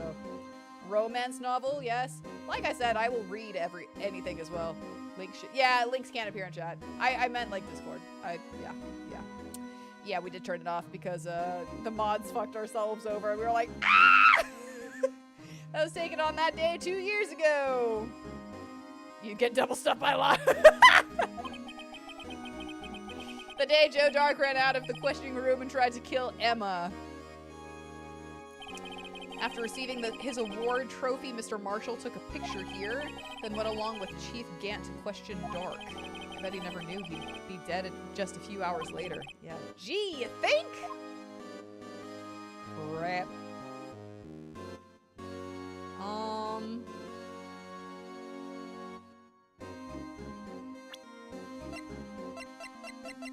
Gotta scroll all the way over. They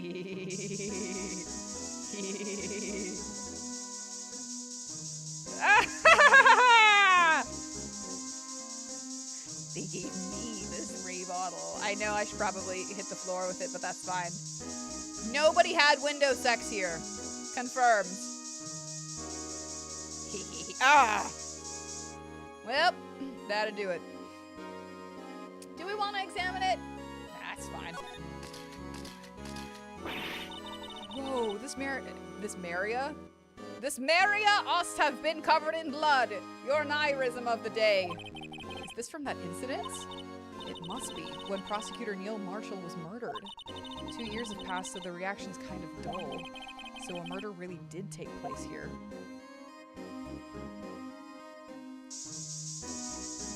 Spray bottle! Also, I love the vaulted ceilings that are clearly there. Alright, let's see what's on the organ.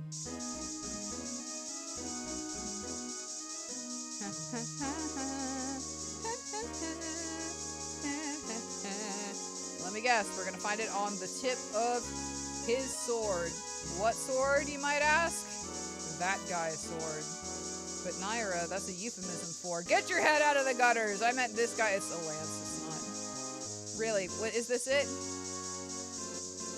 Never mind, I guess it's not on the tip of his sword. Or his sword, thankfully.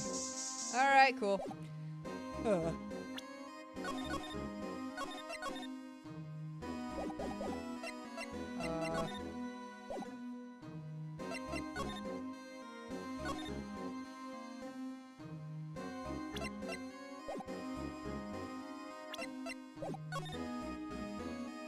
Well. What? Awesome, thank you. Well, again, we sprayed for it, so, you know. Okay, so should we, let's, hold on, court record. The Nayra luminal is only for blood. Shut up! Stop ruining my hopes and dreams. Alright, so, I just kind of want to put in the 7 7s.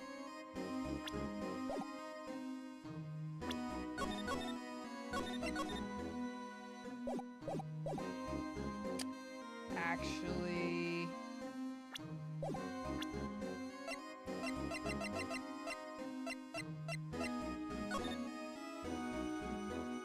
Fuck.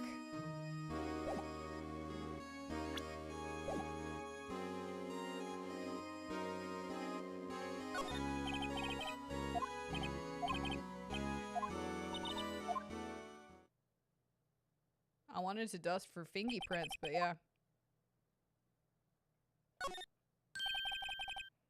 No.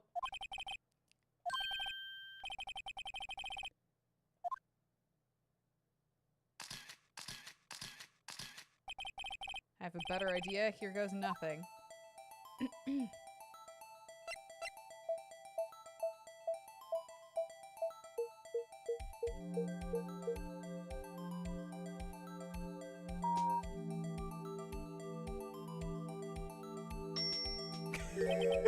Who was it? Was like, I feel like the game's a little bit more nuanced than that, and I'm like, I'm fairly certain this is it. Bingo. What number did you enter? I'm like, we've been staring at it this entire time. Yeah, but who's to say they just didn't finish?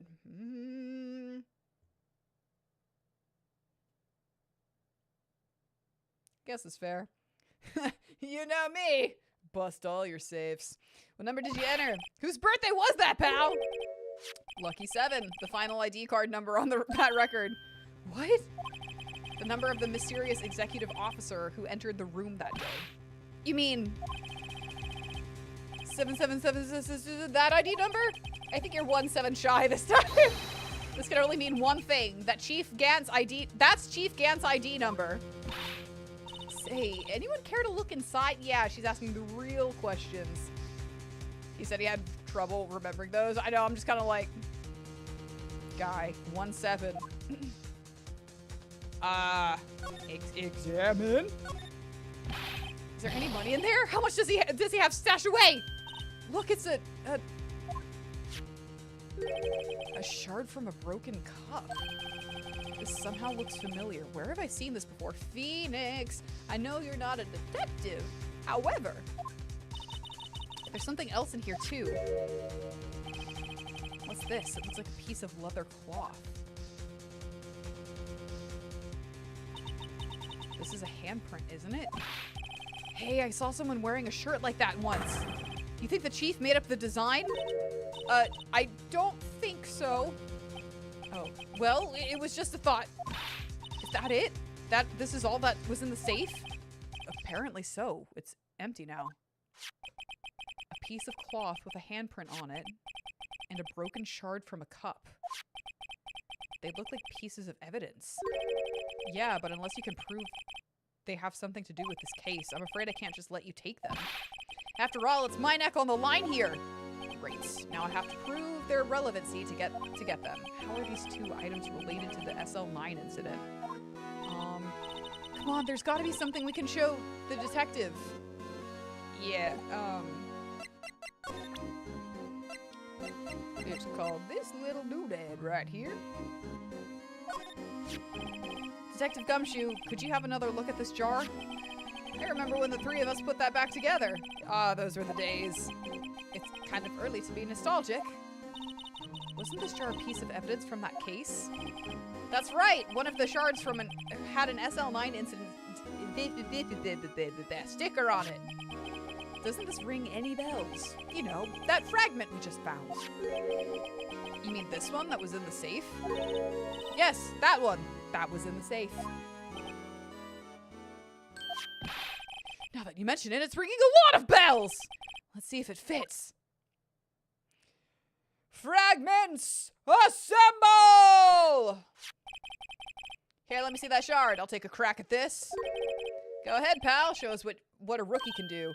Mr. Wright, here's some glue! If I can piece this together again, it'll prove Chief Gant was knowingly hiding evidence. Here goes.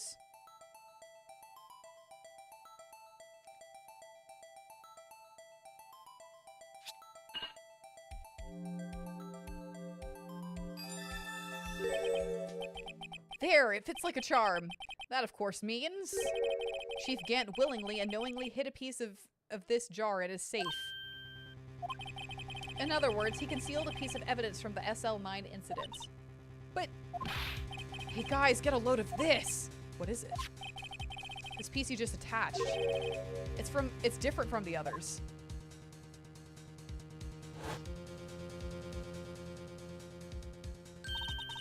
There's a reddish line on it. A reddish line. That's blood. I don't get it. Why would Chief Gant hide this in his safe? Unstable jar updated in the court record. Evidence from the SL9 incident. Final fragment found in Chief Gant's office. Gant safe. Fuck! Blood traces. Still also found in his office. Okay, and then the other one...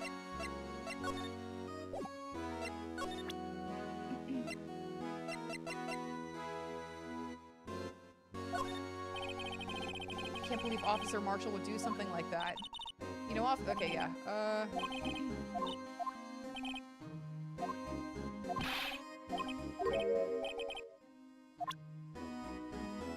Okay, so is that...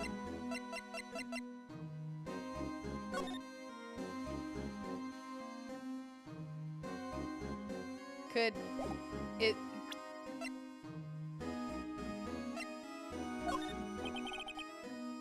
If I'm fired, I won't be able to give you any information, so that's why I have to get it all out of my system now. You understand, don't you? Don't be so negative, detective. We do want you to share your information, though. Oh, who am I fooling? I've never had anything useful to share to begin with. Ugh. Gotta stay positive. Can I like leave now? Is that? Or do I still have to prove the...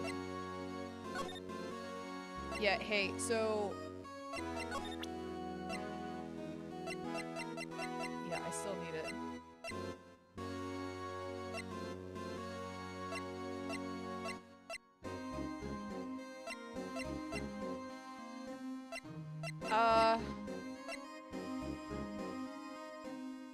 You have to step away right before... Oh my god. Well, you just missed some shit, that's for sure. My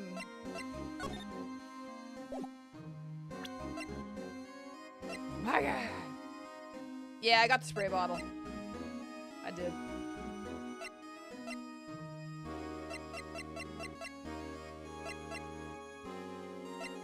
What am I missing here? What do I need to present?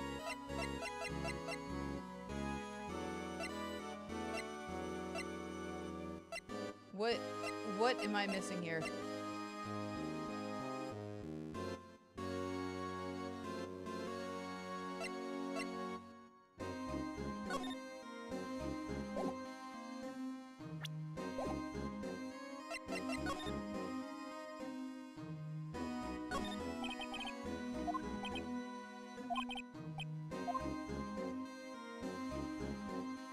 Do I?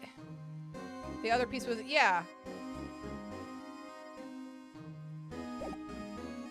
And I'm supposed to present evidence, so I put like the handprint. I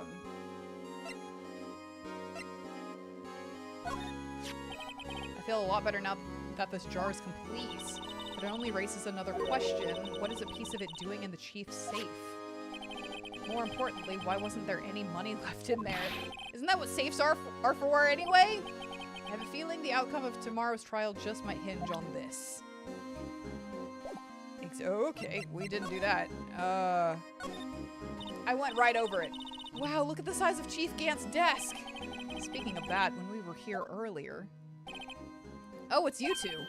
Chief Gant! He put that paper he was reading in his desk. I thought I scanned over it, but I guess I just sprayed it with a spray bottle. I think I got excited over the prospect of a spray bottle and was like, but didn't examine the desk. That's great! You examined everything else but the desk, Nayra! I'm a lawyer, not a detective, and here's why. No, I'm kidding. I wonder what he was reading. This looks like a list of evidence. A list of evidence? In most cases, the list runs twice as long as this, though. Hey, look at the case name. Huh? SL9 incident. I wonder what this is doing here. Hold on, detective. What did you just say? I said, I wonder what... No, about evidence lists. Normally, they're twice as long. That's right. I guess there wasn't a lot of evidence. A half-size list of evidence. The list of evidence, it seems too short. Most lists run twice as long. What would the other half of the list be doing here? I knew it! The chief must be hiding something about that case! It would appear so. Evidence list added to the court record. List of evidence in the SL9 incident was ripped in half, so this part is all I've got. Bitch! Found this inside the drawer. A list of evidence from the SL9 incident. Mr. Edgeworth had the other half of that list. What would this list be doing here? We'd better look a little more into this. Yep. Hold on. Back that way. Check.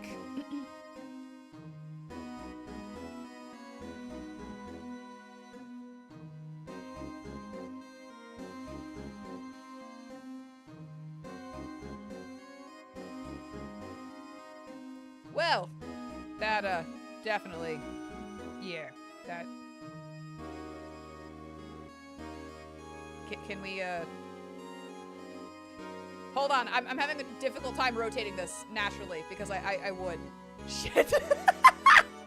just rotate properly, hold on, stop, literally stop.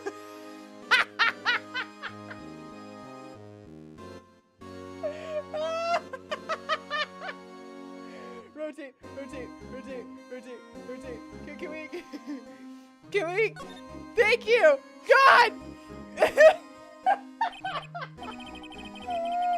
wonder what this is. It looks like someone drew some kind of sketch here. What is it? Did you find something? I can't make it out. I'd better keep quiet about it for now. Huh? Oh, no, it's nothing. Why are your eyes moving about like that, Mr. Wright? I'd better not forget about this picture. Christ on a stick. Oh my god. Okay. I'm trying to zoom enhance! I'm literally trying, but it's like, nah, man! That's as far as it goes! That's literally as far as it goes! That's it! At the top, it just goes, and it's got like words here. I can't. I tried. That was the first thing I did. We can solve all the cases, but we can't rotate a paper right now. Okay. Yeah, it's fine. It's fine. It's fine. Like, literally, hold on. It's the first time, second time. Hold on. There we go. Do we want to zoom in now? We can zoom in now. That's all I got. Holy shit. Oh my god. And now it's upside down. There we go. Oh god. This would have been so much easier with like a stylus on the...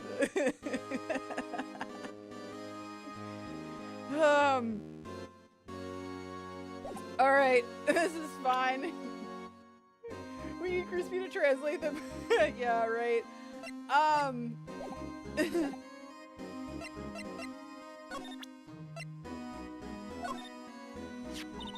That's what the chief was reading before, isn't it? You know, when we first came in here? Yeah, it looks like the right side of the form's been torn off. So Mr. Edgeworth's list really was only half the whole thing. Something else is bugging me more than that. Take a look at the back of that form, pal. The back? You know, that we did that already. We did that already. No, we... Don't make me do it again. Don't make me do it again! Is it really going to make me? Do I have to? We did it though. It's fine. It's fine. It's good. Yeah, we got it. Oh, hold on, the other way. No, there it is. We'll do it again though, just for shits and gigs. Looks like someone drew some kind of, what is it? Yeah, we're fine. This is good. This is good. We did it.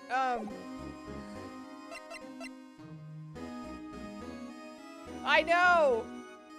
That's the thing though, is like, how do we access the fingerprinting kit? That's what I'm trying to say, like,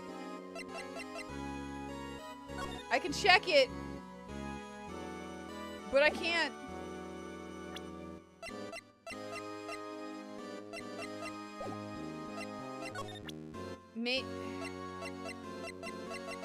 Can we present it to him, I guess?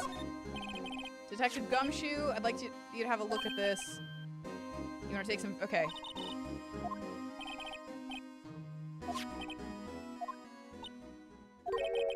What are you doing? Why are you sticking out your hand like that? Go ahead, take my fingerprints. It's not your fingerprints we want to take. Huh? Come on, this isn't the time for jokes.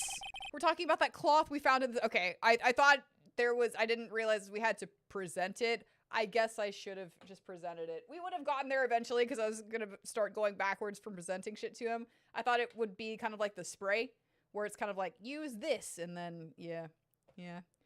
You're making fucking mac and fucking cheddar. Hell yeah! As he acts is pretty fucking much. Oh, I knew that. The one with the handprint on it, right? Sheesh, where's your sense of humor? Okay, Mr. Wright, let's check for prints. Sprinkle the powder on the cloth. Then, once they've been absorbed into the prints, blow the rest away. What are you, my mom? I don't have to be told a million times. Alright, let's get this over with. Except, we don't sprinkle it. We literally...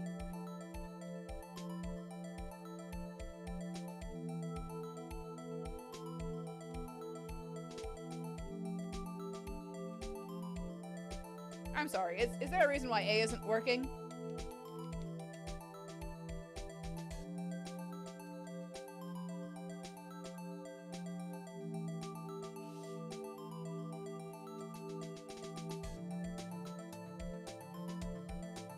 Shut up.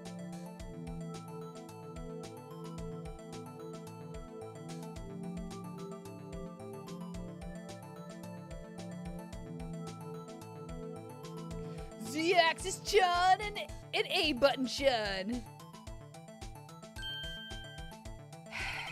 I gave it my best shot. The kind of result won't be good for matching prints, will it? But it doesn't look like we'll get a clearer result from this print. Okay, let's try a different finger then. Let's try this one.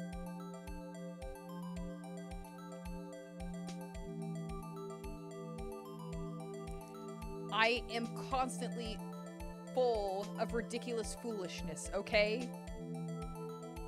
I'm sure someone out there could consider me a foolish, ridiculous fool. There we go. Now we have to put more powdered sugar on it. Because if I can see any cake through that powdered sugar, what the hell am I even bothering with the powdered sugar for? Yes, this is powdered sugar, definitely. Nayra, don't eat it. I know! God! There we go. Thanks, man!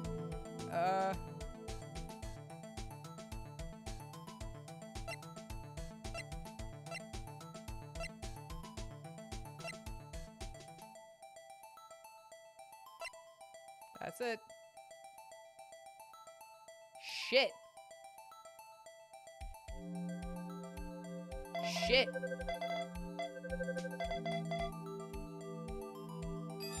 Shit.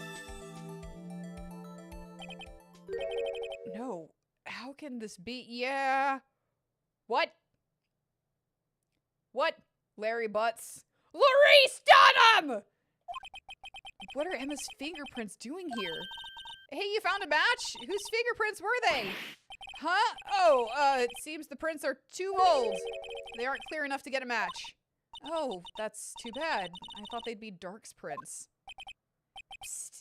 Hey, you. Over here. What's going on here? What are that kid's prints doing inside the chief's safe? Don't ask me. Let's just keep this information from Emma for now. Here, maybe you should hold on to this. Piece of cloth folded and added to the court record. Found in Chief Gant's safe. Evidence for something, but what? Bear Emma Sky's prints. Well, was I any help? Of course. Thanks to your ID card, we were able to get some hard evidence. Now that's not... Go away! In other words, if it wasn't for his ID card, he would have been useless. Isn't that right, you in the coat? Ah! Chief Gant! We didn't think you'd be back so soon. Fortunately, I'm a man who believes in signs. As I was walking to my meeting, I happened to look out a window and saw a stray dog run right into a pole. Just then, I thought of a certain detective. Do you mean me, sir? Now then, I'm afraid I'm going to have to ask you all to leave. Yes, sir. Sorry. Oh, you in the coats. Me, sir. Drop off your ID on the way out. You won't be needing it anymore. But, sir... Now get out! Yes, sir. We'll be on our way too, then. Wait! You, the one without the spiky hair. Don't go yet. Me, sir. I'd like a word with you. But, sir, I'm not a licensed scientific investigator yet. You, with the spiky hair. You're free to go. Mr. Wright. Oh. Look, pal, if I've told you once, I've told you 1,000 times. The chief's office is off limits. But no, you just had to go sneaking in like that, didn't you? I thought you said you didn't care anymore if you were fired. Yeah, but if I knew it'd be like this, I never would have said it. Now that I've seen the evidence Chief Gant was hiding in his office, I think I'm finally starting to get the picture. But why has she kept eerily silent? Why has she kept eerily silent about it all this time? Anyway, you listening to me? I'm gonna try to smooth things over with the chief again. Later, pal. Well, I'm worried. After that, I heard from Emma. She said the police wanted to ask her some questions, so she'll be busy for the rest of the day. Fuck! I was about to be like, Magatama time, and then I was like, we don't have that in this one. I see. So the chief asked Emma to come in for questioning. It's no use thinking about it. Tomorrow's the final day in court. I'm committed to doing everything I can to defend you, which is why I'm here. But I've already told you all I can. What you've told me over these past couple of days is absolutely nothing. Not a single useful thing. Really. I believe I did mention something quite important. Something I told you right at the beginning. I said that I was the one who stabbed Detective Goodman. You know, I think I finally figured it out. I know who it is that's lurking behind your words. Mia did a good job mentoring you. I'm rather jealous. It seems Edgeworth was right. Edgeworth? What the hell are you talking about my boyfriend for, huh? Once you're convinced you know something, no one can persuade you otherwise. Thick-headed is the term he used, I believe. Thick-headed and thick-headed. Now's my chance to get her to tell me the rest of the story. Talk! I have to admit I was more than a little perplexed at first. You insisted you did it, yet there was no incriminating evidence. That's when it hit me. It's not that you're unwilling to tell the truth. It's that you're incapable of doing so because of a certain individual. What an intriguing notion. A certain individual, you say. So you think I'm protecting this person? Protecting? No, I think afraid of is more like it. If I'm not mistaken, the person in question may have persuaded you to silence. For argument's sake, Mr. Wright, who, may I ask, is this person you're speaking of? The one I am supposedly so frightened of. What is this person's name? This bitch! Take that! Well, Miss Sky. Mr. Wright, you are addressing the chief prosecutor. Do not forget your place. I take it she's still not ready to spill the beans. My apologies. Could you please tell me a bit more about what you think you know? Damon Gans. We were partners until 2 years ago. I respected him as a detective. Assuming he is respectable, then tell me one thing. Then tell me something. Why would he try to hide his crimes? His crimes? Both you and Edgeworth will be brought before a board of inquiry for what you did. Specifically, hiding and forging evidence. Of course, these are serious offenses. Why is it, though, that Chief Gant's name was never mentioned? Chief Gant's? Edgeworth didn't know the truth behind the forgery. The only party who could have possibly tampered with the evidence was... you! I had access because I was second in command of that investigation. Yes, you, but also one other, Damon Gant. Blech. If you intend to accuse Chief Gant, you'll need more than just words. Show me proof that Chief Gant falsified evidence in that case. There's this. There's this. Does this one specifically say? Let's go ahead with this. I just found this in a safe in the chief's office. This jar piece and this piece of cloth. Okay, so either one would work. Excellent. Do you know what these are? They're pieces of evidence from the Soul 9 incidents. The person concealing evidence was none other than Chief Gant himself. Now tell me, why are you taking all the blame for him? Touché, Mr. Wright. It's as you surmise. I cannot disobey the Chief's orders, even if it means being found guilty for murder. Why not? Come now, Mr. Wright. You can't possibly expect me to be able to tell you that. 3 days ago, I had no choice but to cooperate in the murder of Detective Goodman. Or perhaps I should say, follow orders. Yes, that's more accurate than cooperate. What are these orders? After I save. After I save. Although I can't tell you the details, I can say that I was given an order that day. I need you to dispose of Bruce Goodman's body. Holy shit. You'll find it inside the trunk of Miles Edgeworth's car. Jesus Christ. Ugh, just as I suspected. Despite what everyone believes, you were not the one who murdered Detective Goodman. Correct. I was trying to take the body out of Edgeworth's car. The trunk's lock was broken, and I discovered that murder weapon while inspecting the body. The murder weapon? You mean Edgeworth's knife? No. When I found the body, this was the knife stuck in it.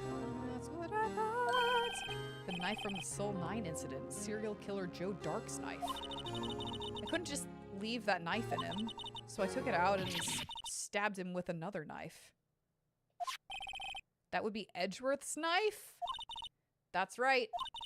Even though he was already dead, my hands were shaking at the thought of stabbing it. Well, yeah, because that was still a human being up until like X number of hours ago. So, you know, he still is, you know, but whatever. That's why I ended up cutting my hands. And that is the reason for the bandage on your right hands. Yes, it seems that I got blood on the victim's shoes as well. You could not be more careless. Really. I literally would have just left that in there. I literally just would have left that in there. And then she saw me just as I plunged the knife in. Miss Starr, huh? Someone is- wait, Gant is being framed? I would be shocked if that was the case.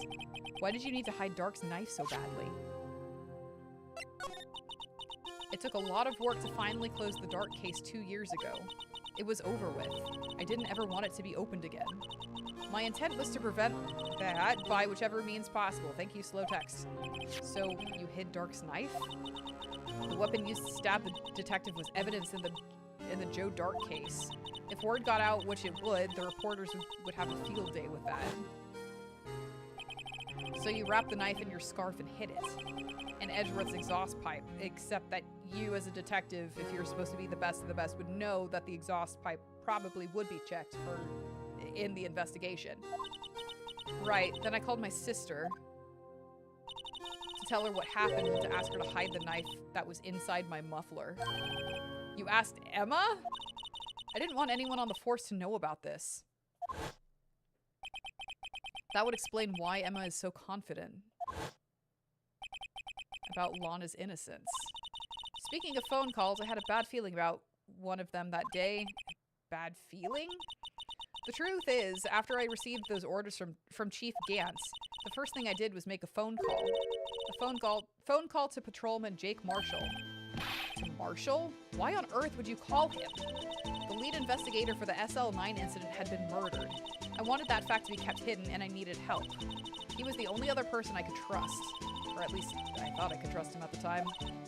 However, it seems that after I spoke to him, he went off on an escapade of his own. Oh, you mean... Not wanting the case to die, he decided to take things into his own hands. He disguised himself as Detective Goodman and tried to steal the evidence. He had already stolen the ID card, but it seems he still hadn't made up his mind to break into the evidence room. After my phone call, any remaining doubts he had must have disappeared. So your phone call caused the incident in the evidence room? It didn't do shit. That man made his mind up on his own. I'm afraid that's all I can tell you. But Lana, you've earned my respect, Mr. Wright, both as a defense attorney and an investigator. Now please, don't pursue this any further in court tomorrow.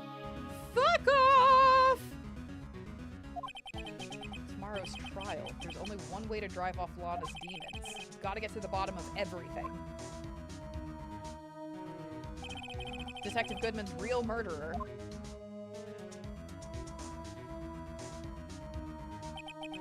And what went down in the chief's office 2 years ago. We're fucked. To be continued! Damn. Well, I thought this was the final day. I think, I don't know, what do you guys want to do? Do we want to go until the first break? Because Crispy told me that this is broken up into 3 parts, this trial. Do we want to do the first part of the trial? Or do we just want to call it for the night? I'm good for whatever. We will finish it tomorrow. That's a given.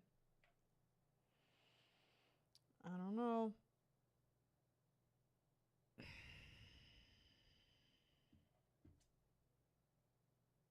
What do you guys think? I'm kind of tired. I'm not gonna lie.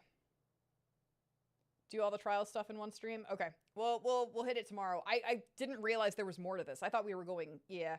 I didn't realize there was straight, like, I don't know. I thought we were going into it today. I really thought we were going into it today. But I guess not.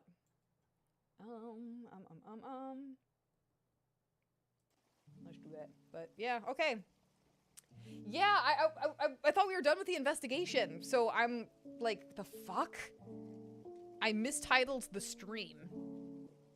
Nope, fuck, shit, damn it, nope. Close out! I didn't save that! There we go. Okay, cool. Yeah, I really thought we were done. I really thought we were done, but yeah, no, we're definitely, yeah. Not our plans! It's fine. It's fine. It's whatever. I wouldn't have talked so long either. I kind of feel bad, but whatevs. Yeah. I'm still not... We had planned... Yeah. No, I'm going to starve. All right, Patrick, it's okay. Yeah, I was okay with, like, the 3-day trials, truly. Like, if it warranted it, but... I don't know. Holy shit. Not enough time for a shark fact. Oh, no. Oh, no. Oh, no. Tomorrow, right? Yeah. This one's not... I'm not very impressed with this one. I don't know. It's like... It just feels like a rehash of the second case. And I'm like, what the shits? Here's a cool fact. Sharks swim. Hell yeah, they do. It's the longest in the tree. Yeah, yeah. This is by far the longest. And for, like, no fucking reason. This is ridiculous. I think if we'd, like, done proper investigation, because we found shit, and then, like, it just... We stopped when there was, like, more evidence, like, more that we could have gone over and shit. I think if we'd been like, yeah, this is a murder case, we need to get the executive, like, the executive's numbers so we can see who, like, number 7 is on this list kind of thing.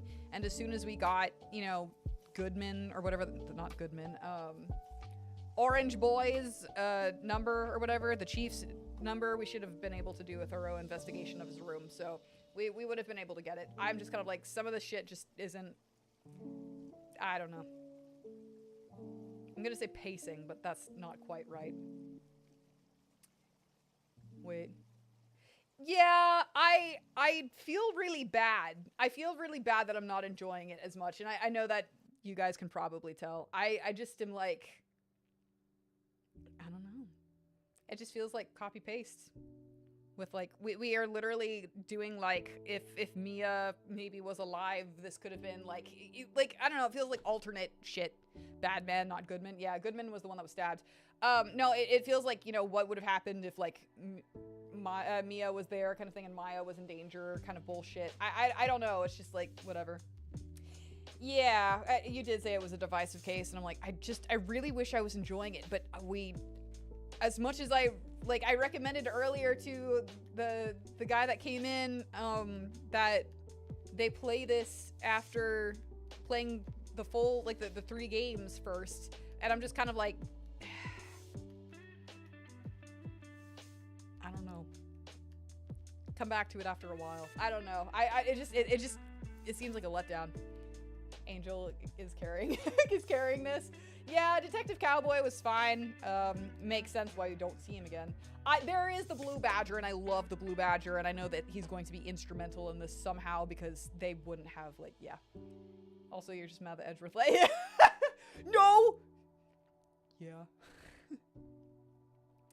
You think it's not fair to base it on its similarities? There are. Yeah, there are, but it's not the fact that it's, like, similarities. It's... I guess it is. So the cases are so, like, vastly different, right? That you never really see shit coming in the other ones. This one is just... It is too similar to the other ones that I'm like...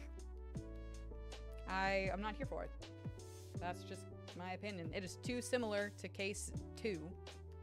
And, like, they're not even, like, trying to pretend that the parallels aren't there. They're even, like, flashing, like, you know, Mia over, God, I'm spacing on their fucking names. Prosecutor. I don't even care to remember their names. Holy shit. Lana. Holy shit. They're even flashing, like, Mia whenever Lana comes up, or, like, Maya whenever Emma comes up. They're not trying to hide it, and I think they know because they can't hide it. But, yeah, everything was so different, and I didn't see shit coming at all. Like, whenever I was like, I don't know how they're gonna be case 1 in game 3, and then they just upped it and upped it and upped it, but, like, because I wasn't expecting it. I mean, I like the Blue Badger because it's silly as fucking dumb. It's the only, like, we've been screaming about the Blue Badger in, like, previous games too, so it's kind of on brand for us. Yeah, like, absolutely. Is Lana really that similar to Mia? No, but yes, but no. I don't think you have to look too hard. Protective older sister, they went to law school to fucking together, you know, the kind of little bit more dry. Mia was not as cold as Lana, but yeah, I think they absolutely are similar. They even went so far, I mean, I'm sorry, if you put them side by side, yeah, symbolically similar. Thank you, that's better description. But you put them side by side and yeah, they look similar. They absolutely. So yeah, I guess I am hating on how similar it is. But that's just my beef. Also the fact that they're just dogging on Edgeworth. I'm like, fuck that, man. Yeah, Science Maya and Prosecutor Mia. It's like there are changes, yes, but yeah, there's a level of mundane in this case that brings down from batshit crazy and awesome to kind of weird. Yeah, truly. This one is so like compared to like the last one where we went from body pendulum, all right, just we went from body pendulum to like regular old. There was a murder and we're trying to figure out who did it. It's like it is just so boring. Do you want to give predictions for this final trial? Or like, I don't know, right now it's kind of pointing towards Goodman. I wouldn't be surprised if it was someone else. Emma's clearly involved somehow. I wouldn't be surprised if she was, you know, spacing on like memories or some shit, or she was involved. I don't know. I'm waiting for the curveball. If there's a curveball, I'm excited for the curveball because, I mean, I love it when these cases, I love being proven wrong. I am not one that's like, you can't change my mind. I'm like, please change my mind. Because we can go from like okay, this case isn't too hot right now. Like the Mask Star Damask, I was like, this is really kind of boring, like very short case. What the hell is this? And then we went to do all of this crazy ass shit and I'm like, I'm here for it. I'm here. This is dumb and I'm here for it. So if I'm at the end of this, like, hell yeah, it was worth it. It was just the buildup was kind of like, I don't know. Then that's my new thought process. But like, I love having my opinions changed. Nothing is gonna top 3-5 for a long. I know that. That case was fucking fire. It's trying to make legal sense, and Phoenix Wright has no. I know that too. There's just like a whole bunch of extra stuff that's bringing it to a real level, and I'm like, nah, we don't want that. Do you think you would ever have a different opinion after 1-4? Possibly. At the same time, no.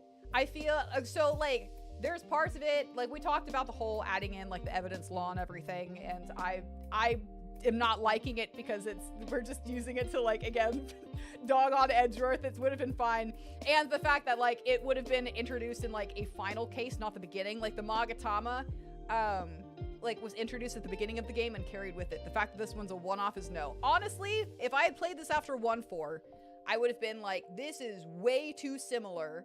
Like, I don't know what the hell all these Easter eggs are. Just like excluding the Easter eggs. It would have been sad that I would have been missing all these Easter eggs as you guys got excited in the comments. I would have been like, this is too close to case 1-2. Like, I don't even know why the hell we're bothering with this. Totally understand, like, you know, sympathizing with Edgeworth again, because, you know, it would explain even more why he left the prosecutor's game in game 2. Also, if with the whole evidence law thing too, or not even evidence law. Well, yeah, evidence law. Evidence law would have probably made me look poorly on the Magatama.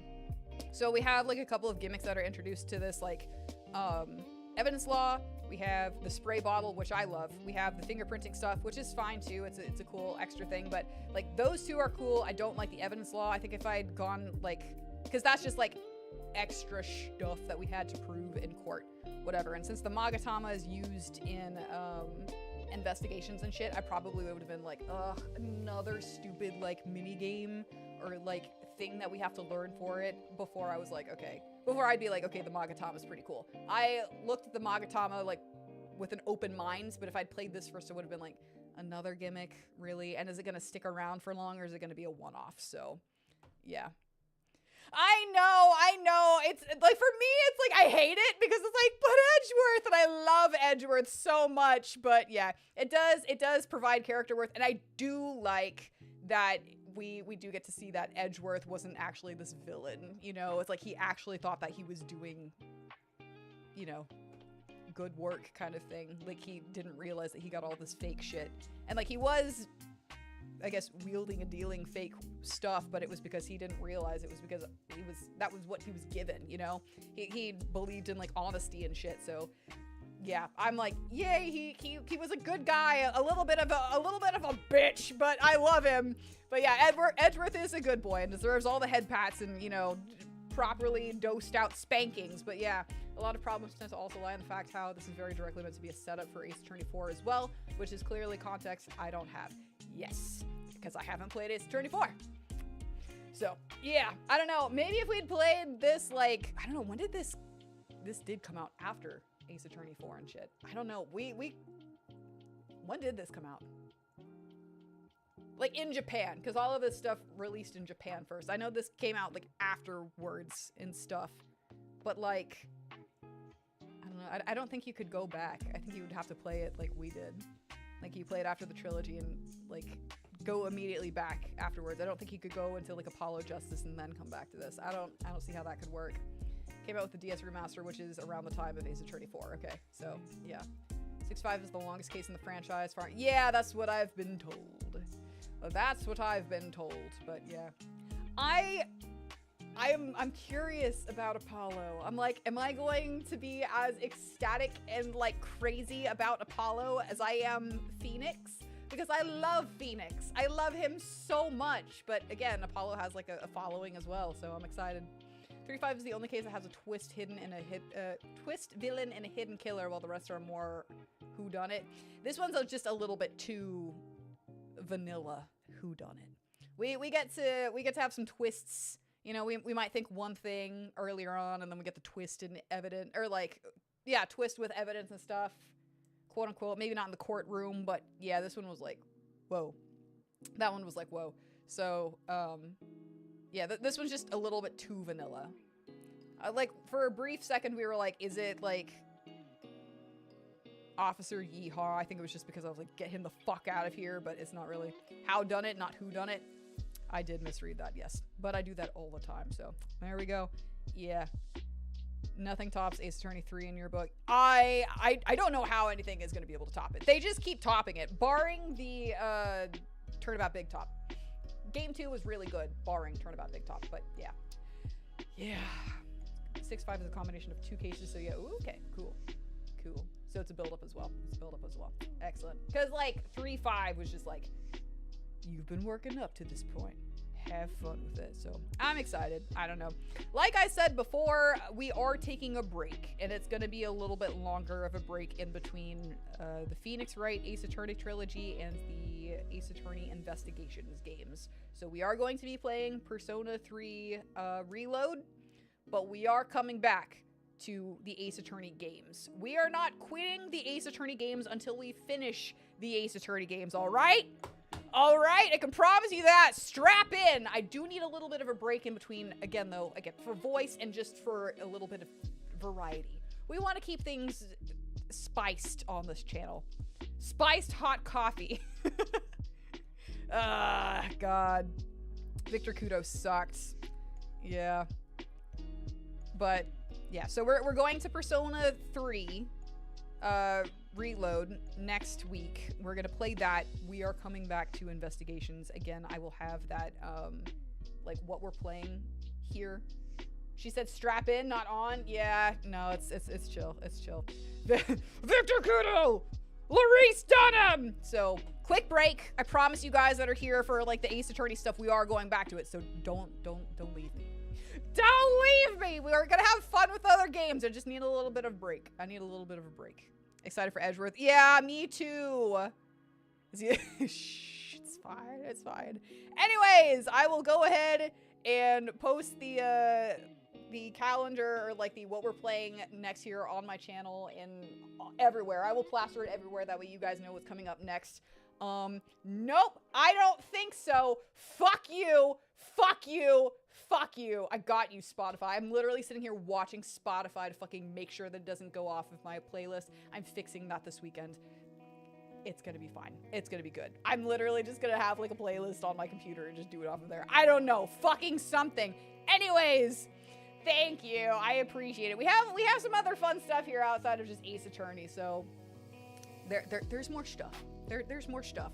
Anyways, Thank you guys so much for joining. If you haven't already, please consider subscribing to my YouTube channel, following me on Twitch. It is free for you guys, and it helps me significantly. I have other stuff up on my YouTube channel outside of these VODs, so in case you missed something, you can go back and watch it, or relive the fucking crazy psychotic stuff.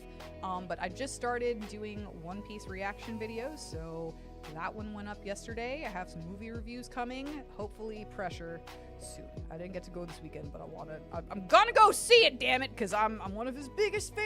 I love you, Mr. Fraser! I'm also an award-winning cosplay, so there's a cosplay with, there's an Instagram with all those cosplays on it. I'm pretty proud of them. They're pretty fucking cool. I'm also a Chinese lion dancer. There's an Instagram page for that too. If you have a favorite social media platform, I'm probably on it. Sorry, not TikTok. I'm just not built for that, man. I'm just not built for that. Anyways, have a good night. I'll see you guys tomorrow, and we're finishing this trilogy, and I'm not gonna know what to do with my life after that, since we've been here since fucking February. We've been here for 4 months! Oh my god! 3.5. We just started this. Oh, god, we've been here for a while. We've been in a committed relationship with this game. Anyways, I'll see you guys tomorrow. Bye!